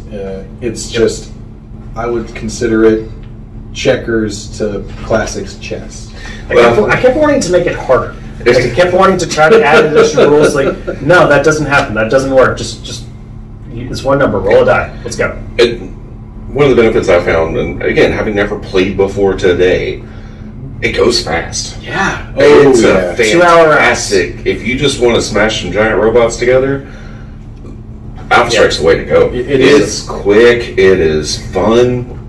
It is a lot quicker, and I would call it a gateway drug. Oh, yeah. Yeah. It is the more popular game currently, as far as it's I can tell. It's a lot easier to get people into Alpha Strike than it is to Classic, just because it shares a lot of similarities with other popular games out there. Warhammer 40K is a great comparison. Similar movement, similar things of that nature, so a lot of carryover. And honestly, it was really fun. I enjoyed it. I mean, the barrier to entry is really low. Exactly. I mean, if you have played a war game before, you can pick up Alpha Strike pretty quickly. I mean, I was doing it very quickly myself. It brings a lot of tactical things. It seems like it's one of those that it's going to be really easy to learn, but really, really complex to master. So there's this whole new arena of things to really kind of understand and think about, oh, how do I min-max this? Or what does this particular function do? Like, I kept asking about all these keywords, like, oh, that's kind of cool. I wonder how I could just build something around that just to be fluffy and just have a good time. But it is definitely, I think, going to become my game of choice for in-person. Oh, absolutely. My heart is still always going to belong to Classic, so I know I can do Classic quickly on Mega Mech or things like that, or when I really want to get really crunchy in person. But for more of that beer and pretzels type thing, yeah, it's solid. I'm through and through a Classic player and have been for, about 30 years at this point. Mm-hmm. Long time. I had a blast playing Alpha Strike, but it is a very different game. Yes. Two games in one universe. Yeah, I much prefer Classic. I will play Alpha Strike if there's a tournament and I'm there. I'm not going to go out of my way to play an Alpha Strike tournament. I prefer Classic. What can I say? And again, there's nothing wrong with that. Yeah. And there's nothing wrong with guys who only like Alpha Strike. Yeah. Classic is scary and very crunchy. Yes, it is very involved. And if you want to learn Alpha Strike, there are a lot of great resources out there. A lot of other YouTube channels. I know Wolfnet 350 and a lot of the other groups there, they will walk you through how to do a lot of things on Alpha Strike. Yeah. We, unfortunately, are not Alpha Strike experts. No. So anything that we say from here for the next 20 minutes of this video or so, take with a grain of salt. A big grain of salt. Oh yeah, I expect to be very wrong in all of my rules of such. But tell us about it in the comments. Please do. Yes. All right. Tell us where we were wrong. So who wants to start off Sunday, Alpha Strike Day? Anybody? I'll start the Alpha Strike Day. So again, we started bright and early, 9 o'clock. All the pairings went up. Round one, I don't really. So round one, it was capture the flag. So basically, there were objectives in each deployment zone, and you got points for going to capture the flag and starting to kind of bring it back or just holding onto the flag. You got points every time you did that. Again, like the classic tournament, once you hit rounds 4 and 8, the scenario changed. Additional rules came into play, additional scoring objectives came into play, but it still kind of went faster. So I think in the first game, once the first scoring came into play, you also got bonus objective points for having.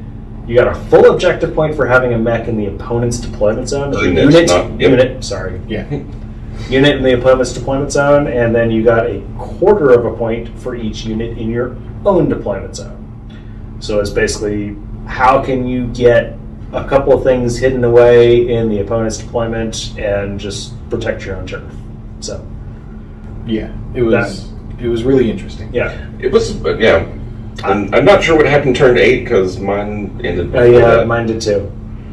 The games seem to go really quick. Yeah, very fast. Games don't tend to last all that long. No, things die really quick. They're decided within the first 3 to 4 turns. Yeah.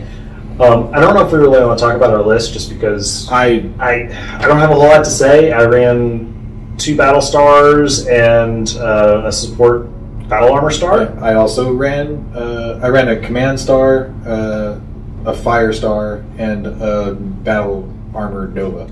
And I had the weirdest list of the entire day. I had a command star, a vehicle battle star, a battle armor battle star, which is weird, but you can make it work. You can. And then I took 5 protomechs.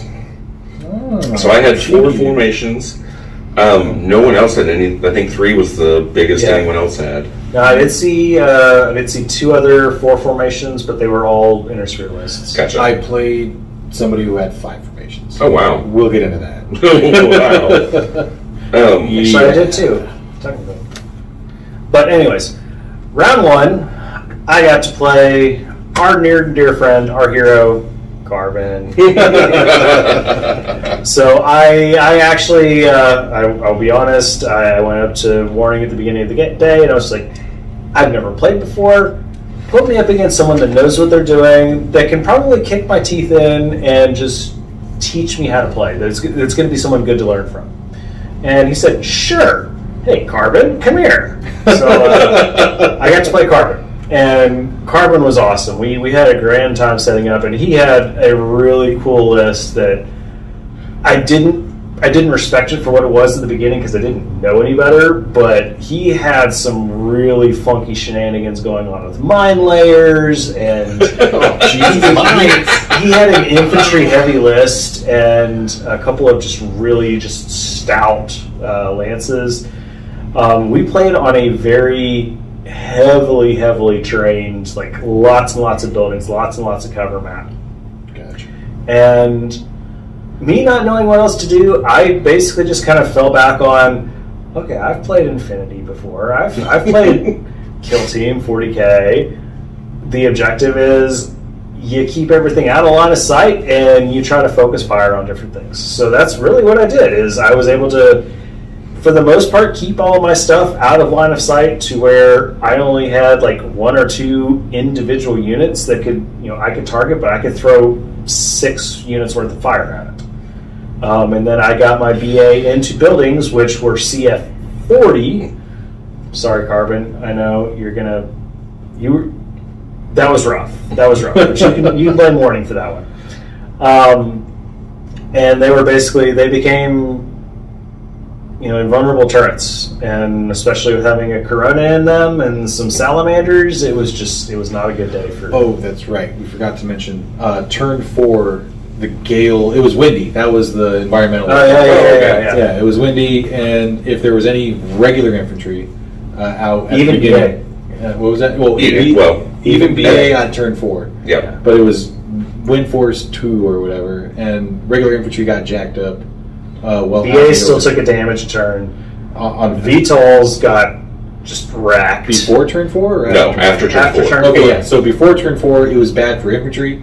After turn 4, the wind was bad for battle armor and VTOLs. Correct. Yeah. Yeah. So basically, if you had battle armor, you had to get them into a building where they were going to get jacked up. Yeah. You took a point of damage every turn. Yeah. Per stand. Which means I had to eject all mine off of my Nova into the buildings. So. Yep. There goes half of my star. Yeah. So, anyways, the game went. Carbon kept Carbon was great. He kept pointing me. He's like, "You might want to do this, or you might want to think about doing this." And a lot of it was just I was able to talk to him. It's like, okay, I want to move this unit to point A where I can be out of line of sight from this unit, but kind of be in range here. And he's like, I got you, no problem. So it was great to be able to just kind of talk through, hey, this is tactically kind of what I'm wanting to do, what I'm thinking about doing, and being able to kind of come to an agreement for how to make it work. So that was a really easy entry point for me into it. So that was really cool. I want to highlight that, give Carbon a lot of credit for helping to figure that out. And that's a really great thing for new Alpha Strike players to come into. Then, Carbon's dice did not recover from the previous day.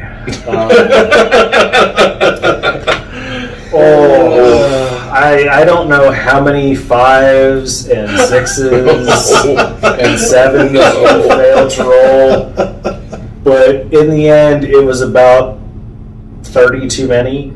It was bad, and I feel bad for that. And I was hitting the right shots, and it ended up taking the objective win, and also had a fairly significant PV differential. So I took a win on my first Alpha Strike game ever. Congratulations! Thank you. Sorry, Carbon. Sorry, Carbon. But at the same time, thank you. You actually. So the highlight of the game was as we were doing all the building things, we started doing building hopping. So it was like BA from building to building. It's like go from here to here. And I had an elemental in one building, and he jumped 2 of his Fashis into the same building. It's like, I don't know how to get out. Can I get out? I don't think I can. we called one of them over. It's like, yeah, you can get up on the roof and jump out. I was like, you know what? I think we should fight out. So we got to have BA on BA fisticuffs, and that was fun. That was a lot of fun. You definitely don't see that every day. No, and there's some really interesting rules for that using the anti-mech abilities. Yeah. So yeah, look that up, kids. All right, next.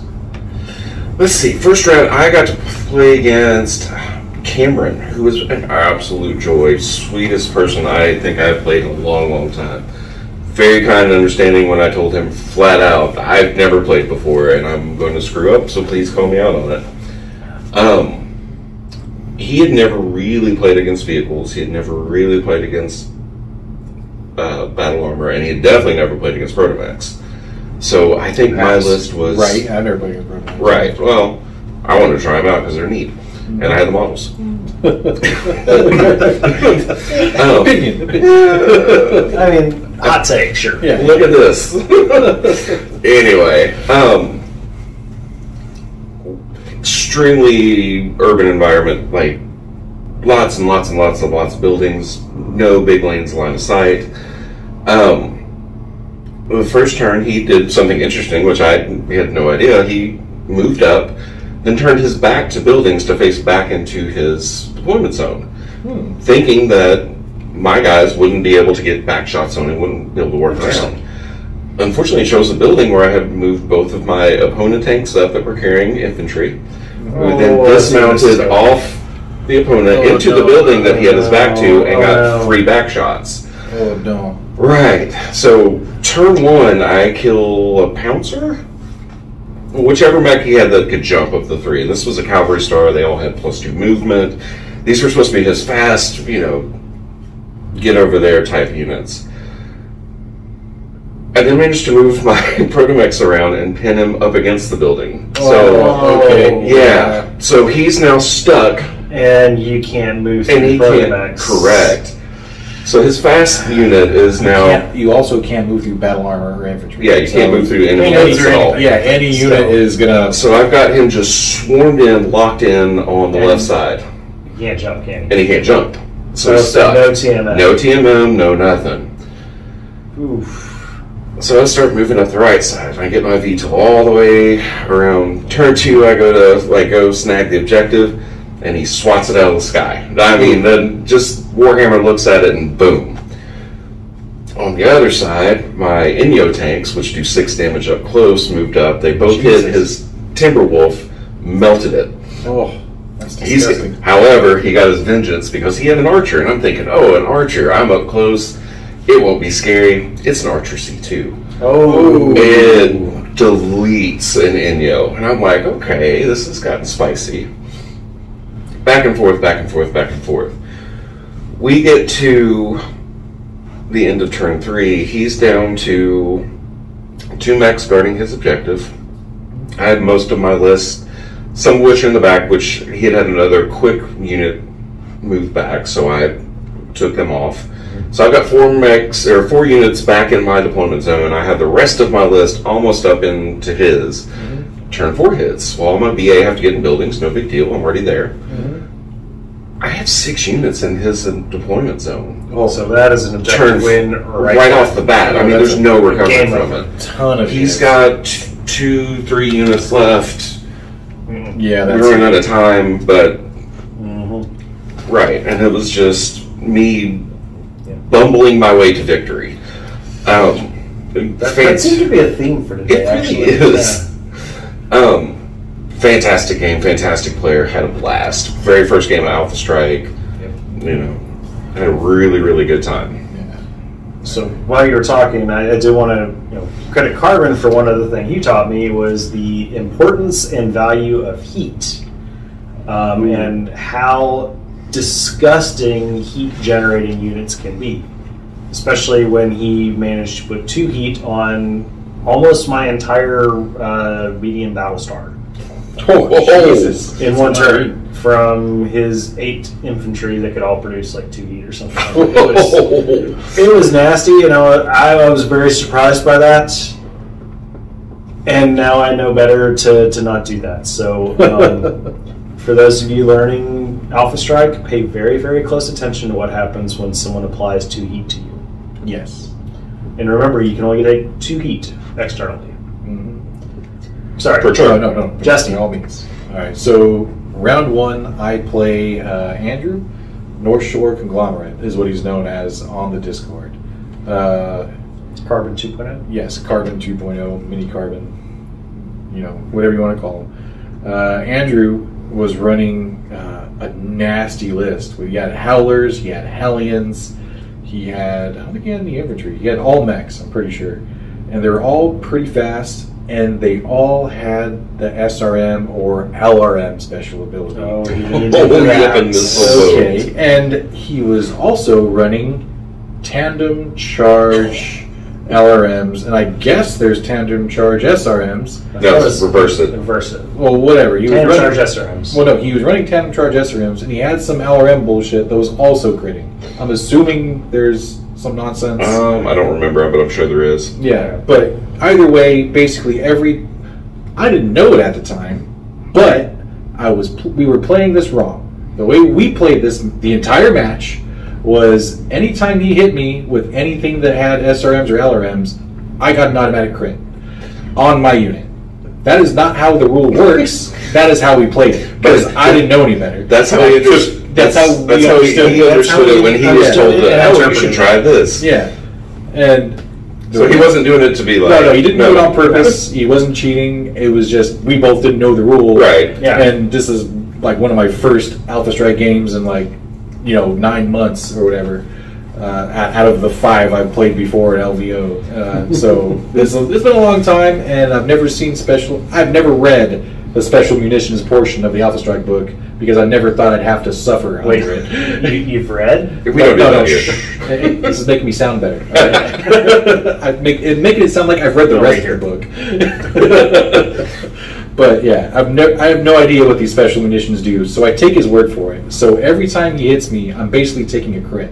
He hits my blood asp and my big chunky boys for 2 or 3 times. They've all got 3 or 4 crits. They've all got walking emotive crits, they've got weapon hits, they've got fire control hits, and they're just getting jacked up. I was able to pin 2 of his fast boys. He had a Howler, they all ran for 18 or whatever, they were all fast. I pinned 2, he did the same thing where he put his back up against the building. I was able to get battle armor and the mech that carried them to trap him up against the building, and said, "You're mine next turn if I survive." So it was a really close game. Objective wise, ended up going, I think it was 7 or 8 to 8.5. Oh wow! It was a 1.5 point game, and I was barely able to eke out the win. I had elementals on his side of the board in a building, getting a point every turn, and I had almost all the rest of my force on my side of the board, generating a point or two every turn. So, and then Win's a win. Yeah, win is a win. It was brutal, and at this point, after playing against that, I am Alpha Strike is bullshit. Getting hit by tandem charge missiles, the auto critting. This is nonsense. Moral of the story, kids: read your rules. Don't be like us. Yeah. The way tandem charge actually works is if you hit, you roll 2d6, and if you roll 10 or more, then you get the crit. It's not an auto crit, which probably would have made a difference in the match, I will say. But I was able to eke out the win anyway. And yeah, it was a brutal, very close match. Yep. Even with that going on. I think he had maybe 2 mechs left, and I had about maybe 4 or 5 by the end of the game. Or 4 or 5 units total. So that was my round 1. Well round played, 1. North Shore. We're all 1-0, round 1. Will not stay that way. No, no, unfortunately. You know why? Well, we'll get to that in just a second. Round 2. Round 2. One of the things I do want to call out is, it was a really nice touch that Warning kind of extended the interesting scenario and objective factor from day 1 into day 2, and he kept coming up with something that was new. Oh, yes. So Gale Force wins, really unique, really cool. Yeah. I would love to see just more experimentation with this as we have more tournaments, like looking at you guys and Sam and everyone else that's doing things. At least one unique mission let's every do something tournament. cool, something that we're not going to see. It's hard to do that on Megabank. Yeah, we don't have quite the same stuff like controls. this. Yeah, I do my best. Yeah, but Pirate did a lot of good stuff with his tournament and like the underwater and the vacuum. So and the 0G. It's just kind of cool to have an experience that's different. I mean, it's just a different factor that you have to take into account and think about. Oh yeah, I agree. Round 2 was a riot. Yes. And I mean that in the literal sense. Let me explain. I love this mission. Yes, it was super cool. Of all of the missions throughout the weekend, this is probably my second favorite concept. The first one was the Frostfire with the magma and all that. That was great. That's my favorite. This is my second favorite. I love the idea. Continue. You were doing such a good job. Please. Fine. Okay, so the way this works, I know I'm so excited, can't you tell? The way this works is there's a 2-inch template in the middle of the map that is literally a riot of people. The planet you're on is rioting, and there's people out in the streets taking up arms. Signs, placards, pitchforks. Go away! No, these are not peaceful protesters. They are people angry. Glass bottles and Molotov cocktails and all kinds of stuff. Because the way it works is, if you move a unit into the riot or move through it, you take a damage with any unit that you do that with. Including mechs. And you cannot kill the rioters, by the way. They are immune to any damage. They are not targeted. Which several of us, specifically the Capellans among us, that was the first question we asked is, can we shoot the rioters? That was the first question to be asked as soon as we found out there were rioters. And then we were told no. Promptly. Very quickly. And there's a reason. Yeah, so the mechanic for this, and this starts at turn 1, is at the end of the round, or at the beginning of the next round, something like that. You roll 1d6, and you generate that many more riot tokens, and you do a scatter template off that one in the middle. So as the game goes on, there's more and more rioters taking up, and you basically get a big minefield in the middle of the map. Yep. I love it. Oh, it's great. I would have liked to see the rioters propagate out more. Actually, what you could have, because when we were told that they have to spawn off the middle. Nope. The first time. After that, you could spawn them off the ones that had already spawned. I wish I knew that. But it's I still only 1d6. Yes. But I think we split them up, and we were able to pick the starting point and then do a scatter from there. See, we were told they had to all spawn off the middle. Ah, gotcha. But that's the way we played it. I wish I knew that, but yeah. So then, when round 4 kicks in, which I didn't get to see, spoiler. At that point in time, there are 2 different kind of paths that happen. Okay, One, the rioters who were mildly irritated got mad. Like, really mad. So, Jesse, I think you actually went through it. No, actually, we didn't. We ended up on like round 6 or 7, and we didn't quite get to round 8. So, I missed it. I don't remember exactly what it was, but I believe that after round 4, the rioters became active and started like moving towards nearest mechs and like actively trying to injure things. But at the same time, you could also do 2 things. One, you could shoot them, which there you go, Capellans. There you go, Capellans. Any of you promising commissars within the ranks, there you go. Or you could try to win hearts and minds and convert them to your cause. And I don't remember exactly what the rules were for this, but I remember Toby talking about it, that you could somehow ingratiate yourself with a particular group, and suddenly they became fighting for you, and you could kind of add extra units that were like semi-controlled NPCs to your army.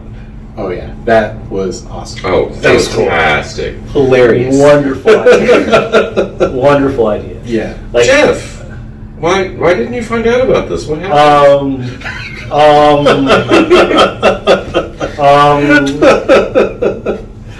This is what happens when you drive 4 hours to get curb stomped by your best friend. Jeff and I obviously played round 2. Yep. And they posted the scores. They're like, okay, we have to make the 2 Kentucky boys play against each other because they've kicked the shit out of everyone else they played.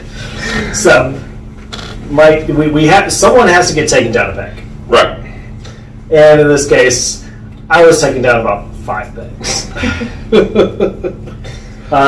So Vapor here, we obviously we played with each other a number of times. We know strategy. We're both just like, let's figure out how this works. Let's go. And we had a really kind of cool Mayan type temple map where it was a little bit open, but like the center had this big ziggurat on it, and the riot started at the top of it. So I was imagining this like cool.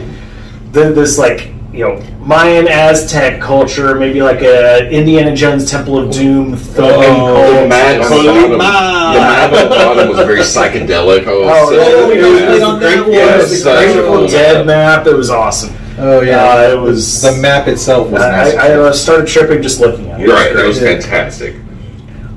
So we get in and we start our maneuvering, and we get to initial firing positions.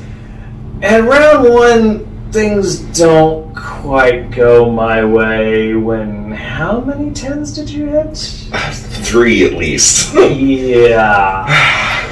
I think you put down 2 units round 1 on 10s. Yeah.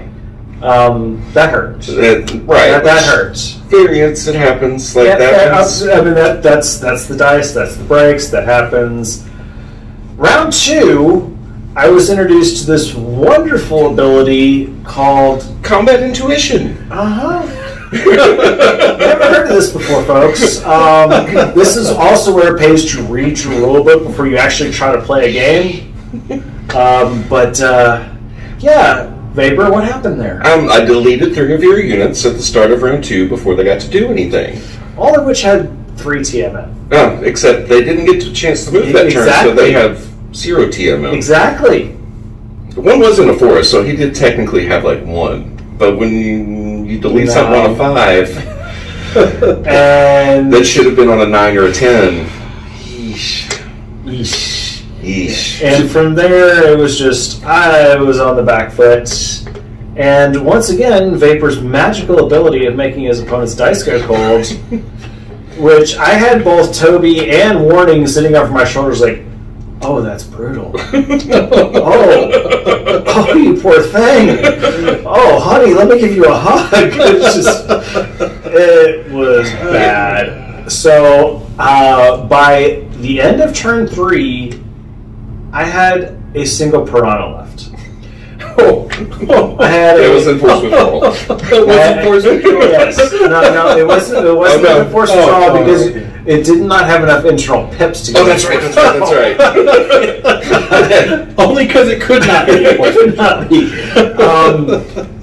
So I had lost 475 points of my unit by the end of turn 3, and I killed a number of things. I managed to kill a couple of decent things, but it was a curb stomping, and I respect you for it. I did not expect what CI did, and all right. You were not the only person that was surprised by that ability in this tournament. So it takes a lot of setup. I too am wearing a bond cord. Well, that's your guys. That was our game, yes. My round 2 was against Mitchell. Now, let me tell you, I do not like special ammo. No. Sorry, didn't mean to do that while you were drinking Tweezer. Is that statement from before or after this game? This is before, and then doubly so after. So back-to-back special ammo. Back-to-back, I get special ammo nonsense. So, oh god! I will say, turn 1, he kind of messed up in his positioning, because I did what Vapor did to him with combat intuition. I don't know how you got it on 3 megs. Did you have it on 2 different lances? I have a star, so 5. You take really? rounds up. Oh, then I was playing it wrong. Yeah. I only gave it to 2 of my guys. You get 3 and a commander. Go figure.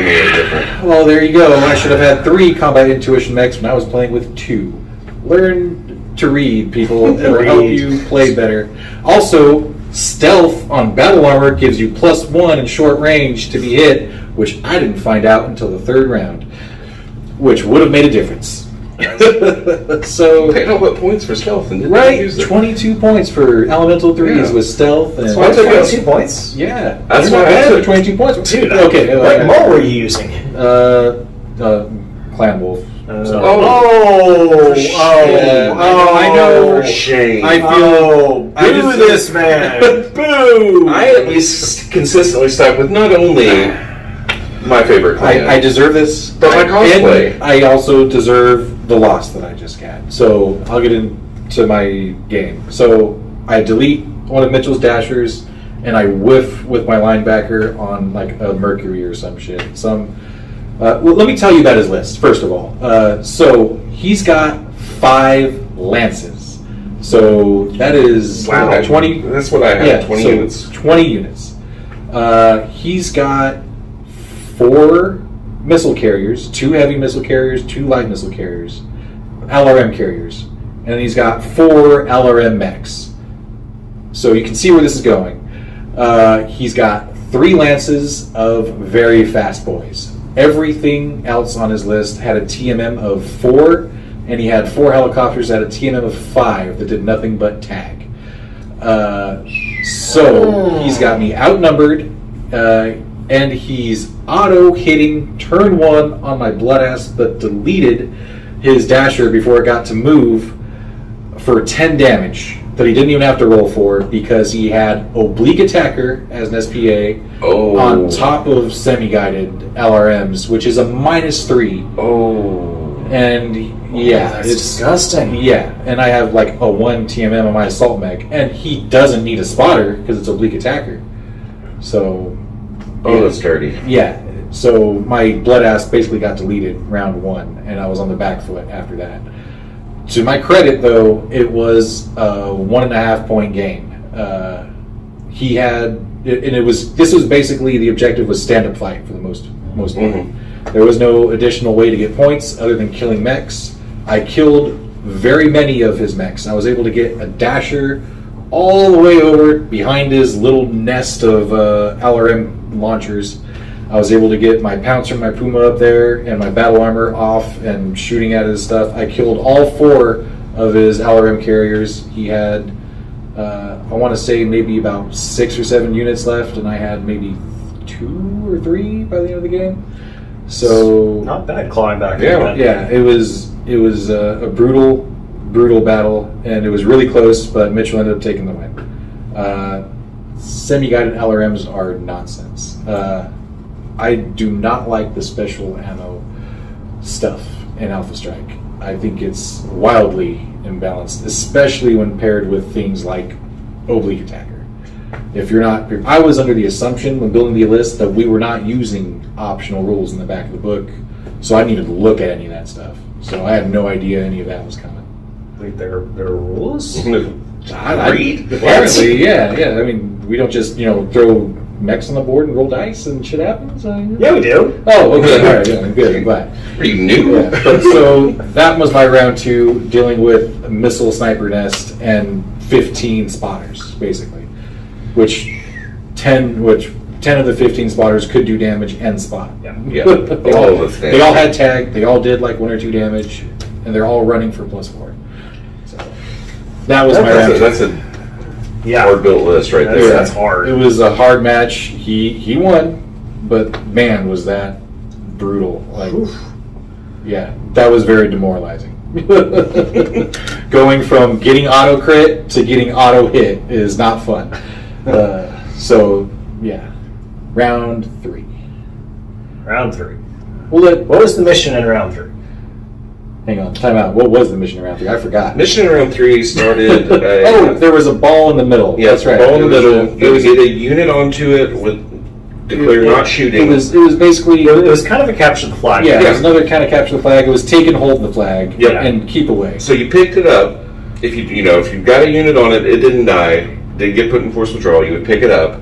You could then move away with it. Every turn you had it, you got it. Yeah, it kept moving. Wherever that unit went, it kept moving. And if the unit got killed, it got dropped on that spot. You couldn't shoot when you picked it up, though. That was the only caveat. However, turn 4, things got really exciting. Oh, I don't think we. It got very exciting because turn 4, you would roll at 8. If you rolled an 8 or better, an orbital strike would hit on the marker. Oh shit! That would have doing a 3 damage blast in a radius. Okay. If it didn't put you in force withdrawal, you still got your point. That would have made a huge difference. So you also got. Hold on. That's fucking hilarious. If that orbital strike hit an enemy unit in the blast, you got extra victory points. Son of a bitch! I didn't make it to round 8, so I don't know what happened on that. Okay, so I'll be very clear here. We didn't use the round 4. The game I felt was already beyond winning at that point. Let's go ahead and also say that round 3 was a bachal between Tweezer and Justy. Yeah, I forgot who I was. We got to play. Yeah, I was gonna get paired up with somebody else, and then Tweezer was like, "Oh, I'll play you." And I'm like, "Okay, let's do this." Well, we were looking at the rankings. We're like, "Okay, we're like right next to each other," and then they kept naming off everyone else. Yeah. It's like we're like the only ones that are left. All right, I got the California. Cool. Yeah, all right, let's go. Then they said something. I was like, "Wait, hold, what?" Mm-hmm. And Warning was like, "Do you want to play someone else?" Like, I'm a Charles Justy. Yeah. So he decided to pick on me. After I and you didn't have to play against special ammo this time. That's true. I did not play special ammo. To be fair, you two actually had very similar lists. Yes, we did. I did not have any kind of crazy bullshit that you had to deal with at all. So it should have been nice. I'll be honest. I got my butt kicked. I couldn't hit for shit. I tried my little. I also lost initiative every round. Yeah, that was the other reason I took the command lance, because it gave you a reroll. Yeah, with every reroll, I still lost. But that was the main reason I took it, and then I discovered combat intuition. I was like, "This is spicy." Yeah, I was taking the command lance because I need the help. I like rerolls. My dice. So. That's right. I got to fight both of these gentlemen on the couch next to me today. Yep, we did each play. Well, I didn't play Vapor this week. No, we didn't. But we played enough online. Yeah, I don't even play you anymore. But yeah, we did play. Right, so we'll go over our match first because we're already talking about it, I guess. Sorry, we'll deal with you later. Yes, he's not that important. He doesn't matter. Yeah. He's only 2-0 at this point. Right. Yeah. So we're 1-1, and we're both just like, let's just have a fun. Yeah, we're not gonna podium. So let's just play. Let's just see what we can do. Yeah. So I say YOLO, and I throw my dasher out onto the objective, drop my elementals there just in case the dasher doesn't make it. And the dasher does not make it. So he YOLOs. What a shocking turn of events. Imagine that. So he YOLOs the dasher out, and I move everything else up because I just overload a flank, and he spreads out across the entire map. Mm-hmm. And I had 8 units that could target the dasher on 8. Yeah, remember, I lost initiative. 9, something like that. I've got 2 stars that I have to move because my battle armor are all mounted. Yeah. So I had to move something first. So I Yeah. moved the dasher. So it got deleted very quickly, and I picked got up the first shot. Yeah, the first shot. Yeah, first shot needs 8, so no more dasher. Yeah, it was just like my dice were on fire; they were complete lit, and so I deleted that. I think I killed like 2 or 3 other things that turn. Yes, on absurdly high rolls. Yeah, you need. I was hitting 9s like it was going out of style. It was. I felt bad. I retired those dice pretty quick. didn't help me though. It was like no. Yeah. I picked up the next dice. It was like no. Yeah. And I picked up the objective, and it went downhill from there. I mean, if you didn't think it could go worse, it got worse. Yeah, I was also missing quite a bit on my big max. I think I hit once with the blood asp. I missed all my shots with the linebacker, pretty much. And that blood asp lets you down in every single game system, doesn't it? Yes, it does. I love the thing so much, but it just turns its back on me. Yeah. I don't know. I still do appreciate the one round where you ran it up into base-to-base contact with 2 other mechs, and I had like 4 other things surrounding, and I'm like, you know what? Instead of meleeing you, I'm going to shoot that guy over there, and it goes boom.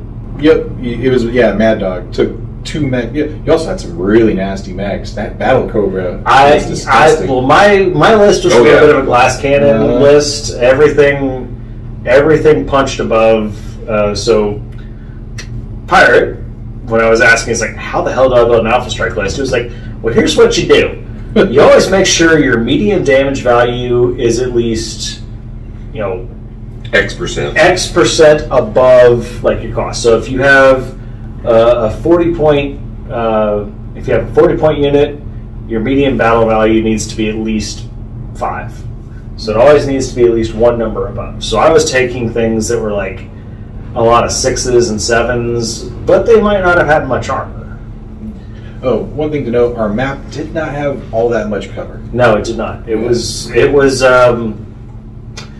some I think Leanne Field called it 40K Dubai. Yes, yeah. he did. That's a good description. Yeah, it really was, because it had this giant building that was Burj Khalifa in the middle of it, and then the rest of it was desert. Yeah, so the giant building actually got removed because the objective had to go in the center. Yeah, none of us could get to the objective. I could jump up there. I don't know if we really could have, because I also had a Viper that could jump, but...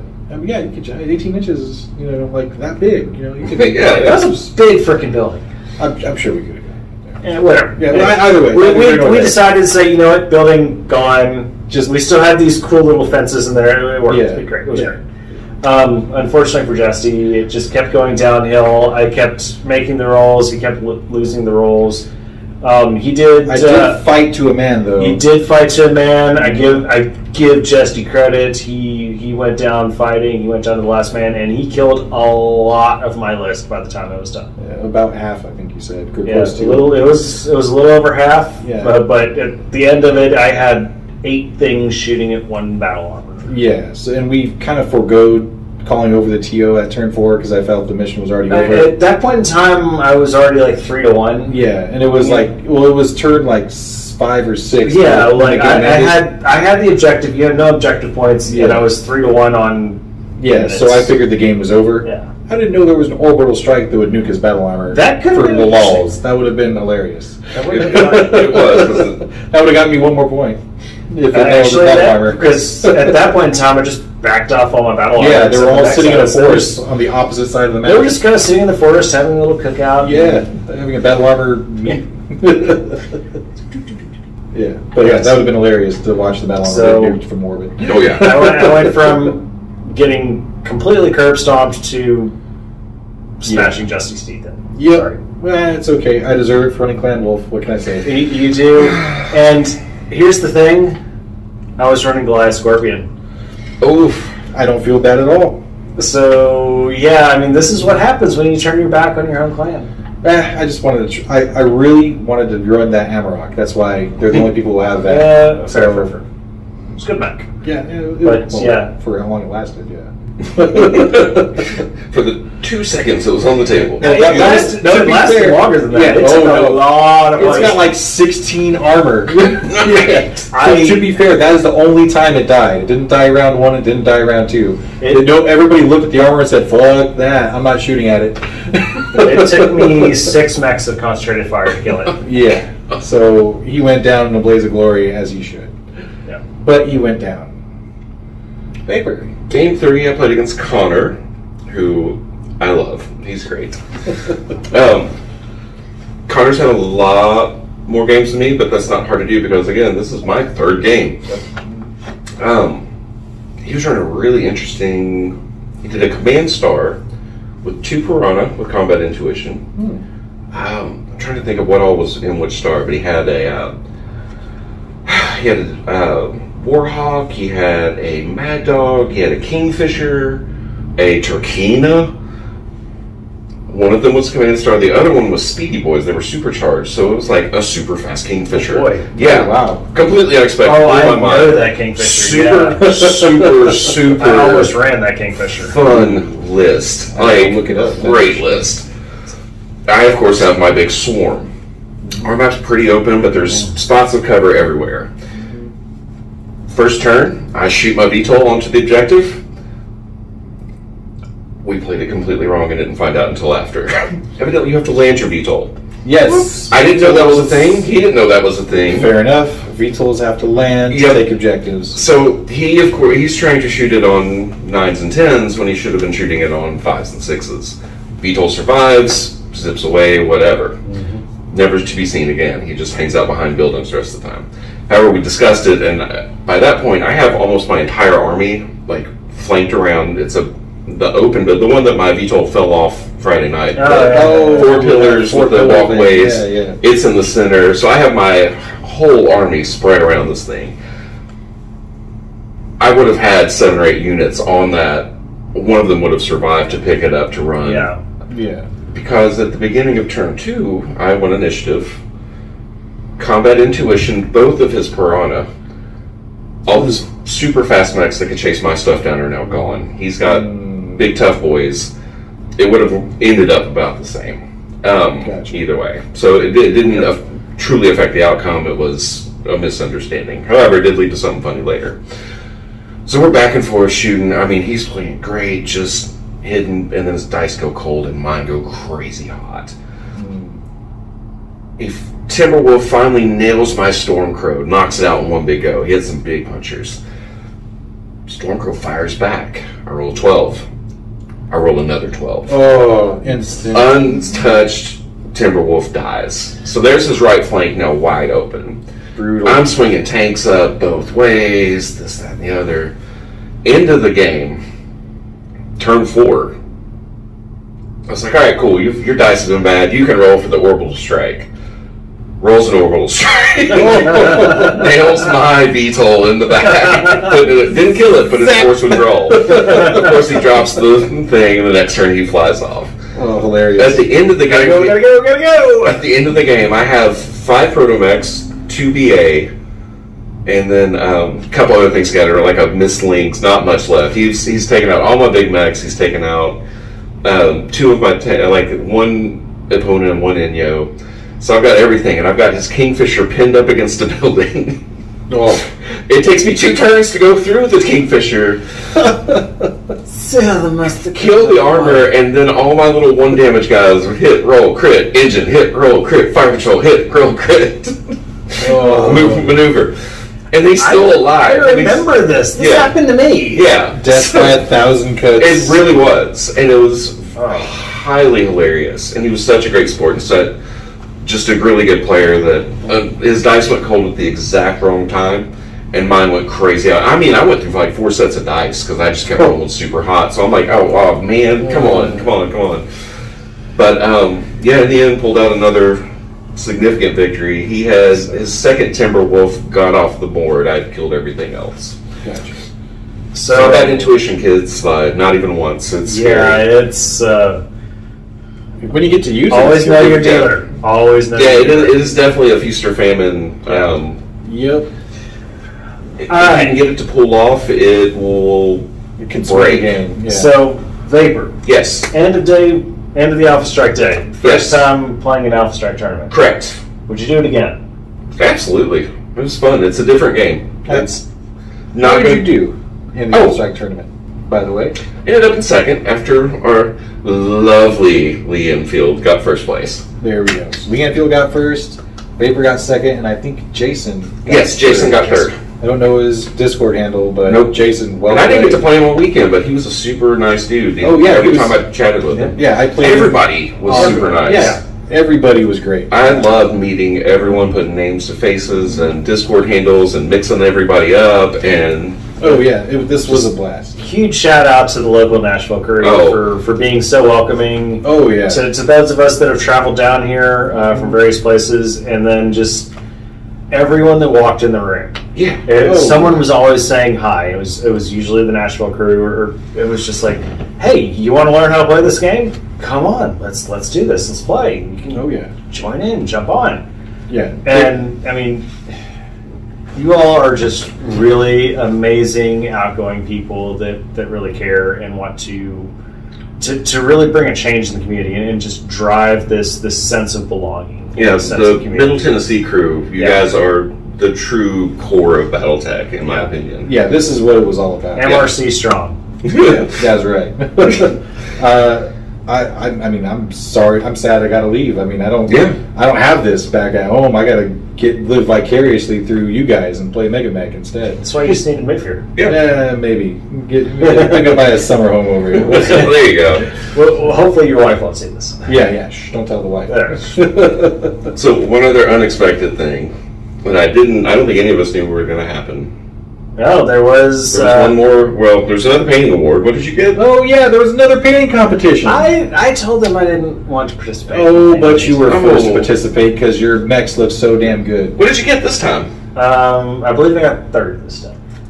And I think it was probably because he won. Yeah, I'm pretty sure. Well, then, no, to be fair, Jason's stuff looked really good. And his was so did Robert's. There was a lot of good little mechs out there. Lee Enfield had just some superb edge highlighting and the way his shadows were cast. That was really smooth, really clean, and yeah. So who won first in painting this time around? Was it Mitchell? Lee. Or no, it was Lee. No, Mitchell won. Was Mitchell one or the other? Mitchell won painting. Yep. Lee won Alpha Strike. He won Alpha Strike. Yeah, he won Alpha Strike. No, but who got second in painting? You were tied for second, third, or whatever with somebody else. I don't remember. I want to say they kind of went through that pretty quick. I want to say it might have been Jason. Maybe. Might have been. Okay. Yeah, because he had that really nice pen lining. Yeah. Mm-hmm. So he had some really sweet just the lining within the panels was just amazing. If it wasn't him, we apologize to whoever it was. Yes. There was a lot of faces. It's been a long day, long weekend, long night. It's been 3 days full of BattleTech, meeting new people, trying to put names to faces and faces to names, and Discord handles to names to faces. All while being I didn't even know I played Lee Enfield the whole entire time until now. You've been talking to him all week. Yeah, I didn't know it was him. I'm like, I talked. Everybody called him Robert. Yeah, his name was Robert. His name was Robert. I thought his name was Joseph.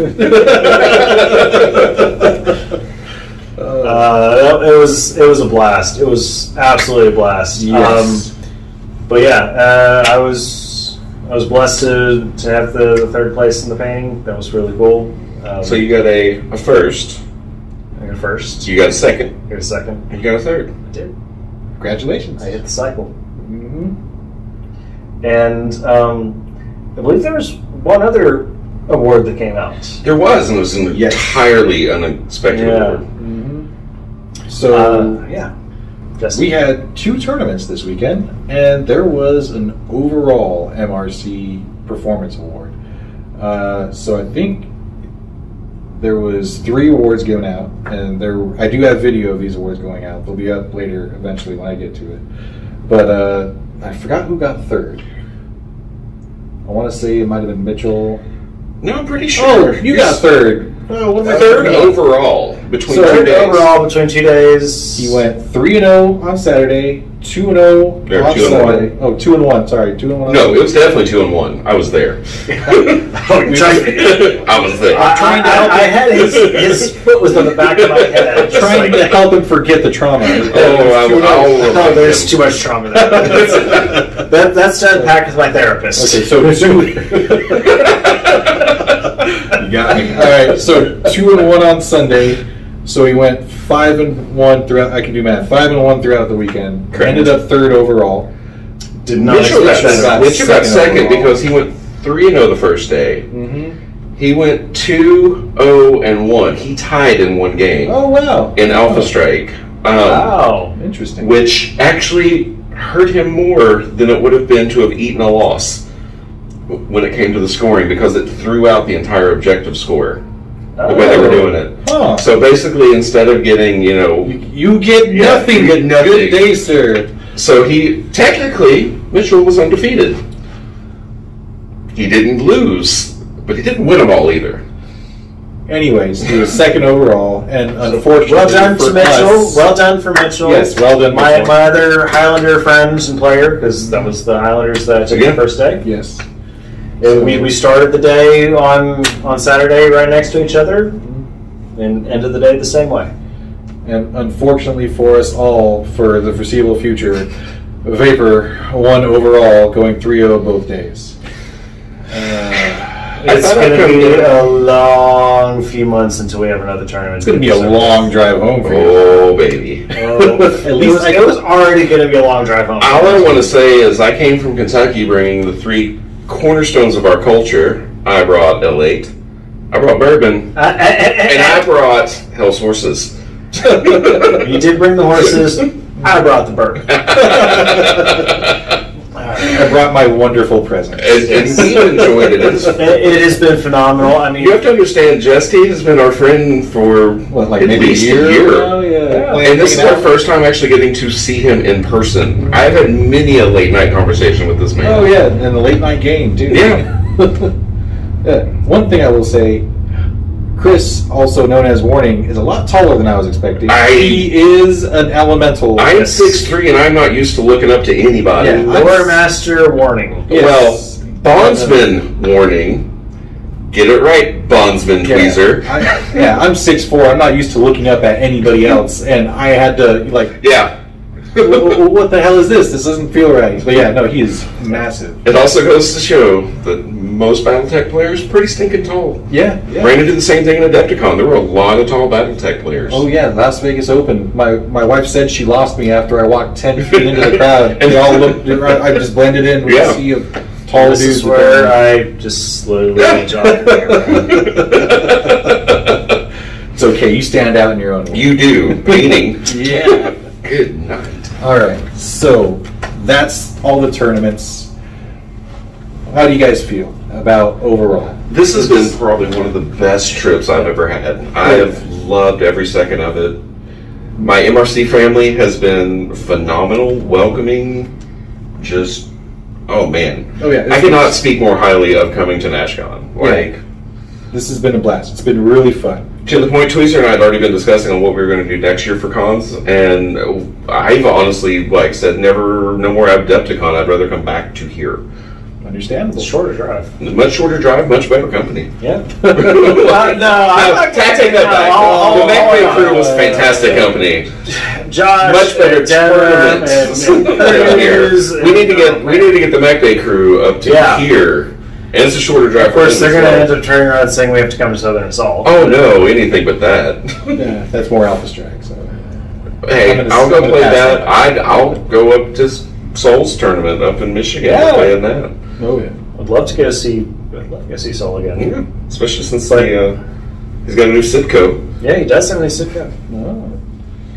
But yeah, I mean, overall, it's been a blast to come down here to meet everyone in person, just to get to share those stories and have those fun times, and just see the craziness that happen when you start rolling dice, and have the laughs and have the oh honey, I'm sorry. We were the ups and downs of downs, yes. And you know, I'm definitely going to treasure this. This was a lot of fun. Oh yeah. You know, Warning, Carbon, everyone from the entire MRC crew. Thank you for putting this on. Thank you. Yes. Thank you for having this. Thank you for having us. Thanks to Pirate for driving me around and taking me to a great Waffle House. Thank you to Small Town Games and Toby. Yes, Toby. Thank you. Toby. Prize support. Our hero, Toby. Yes. Oh, there was so much given out in prizes. He even bought pizza for everybody. Yeah. That was great. Just out of the kindness of his own heart. Yeah. He's a big old teddy bear. Thank you, Toby. Really is. Thank you. Yes, thank you. And to everyone else that has, you know, gotten to experience the MRC this weekend for the first time, welcome. I hope you stay around. You know, join in the online tournaments that we have. Join the Mega Mac Connections channel. Just say, hey, I want a game, and come on over. People are gonna be there. It's almost like playing Mega Mac makes you good players. Almost. I mean, geez, I can't. I mean, I'm not gonna say that the Mega Mac crew showed up, but the Mega Mac crew showed up. Even with our elite malice, we still all performed well. I'm still in regular. Oh, for now. Well, yeah, I'm not a regular anymore. Definitely not. Until the next update. No, Warning already told me you're not in regular anymore. Good. Shit. It's a big E. Yeah. Take your handicap like the rest of us. I think I still need one more before I get to you're almost there. Okay. Almost there. This is what. See, you guys have been 6 months longer than me. Fair. All right.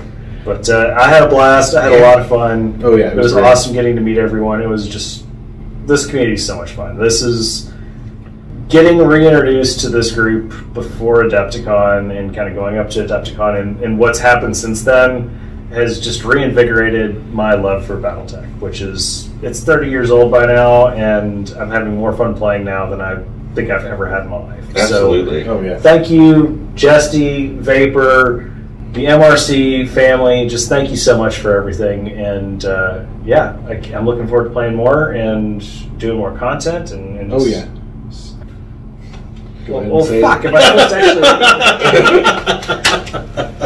You're pretty. Well, special. Boys. All right. So, as we were saying, everybody, thank you for hosting the MRC. And if you want to get involved, run your own tournaments. You know, spread the word for MRC.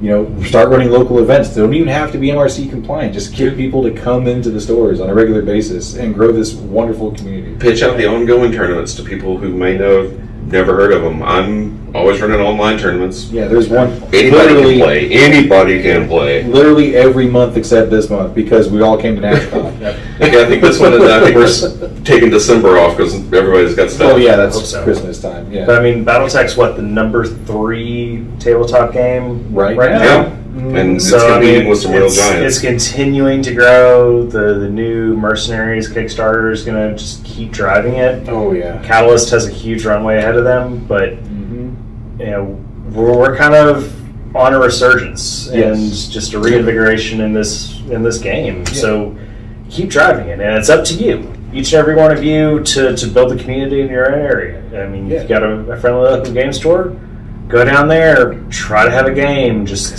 set up a table.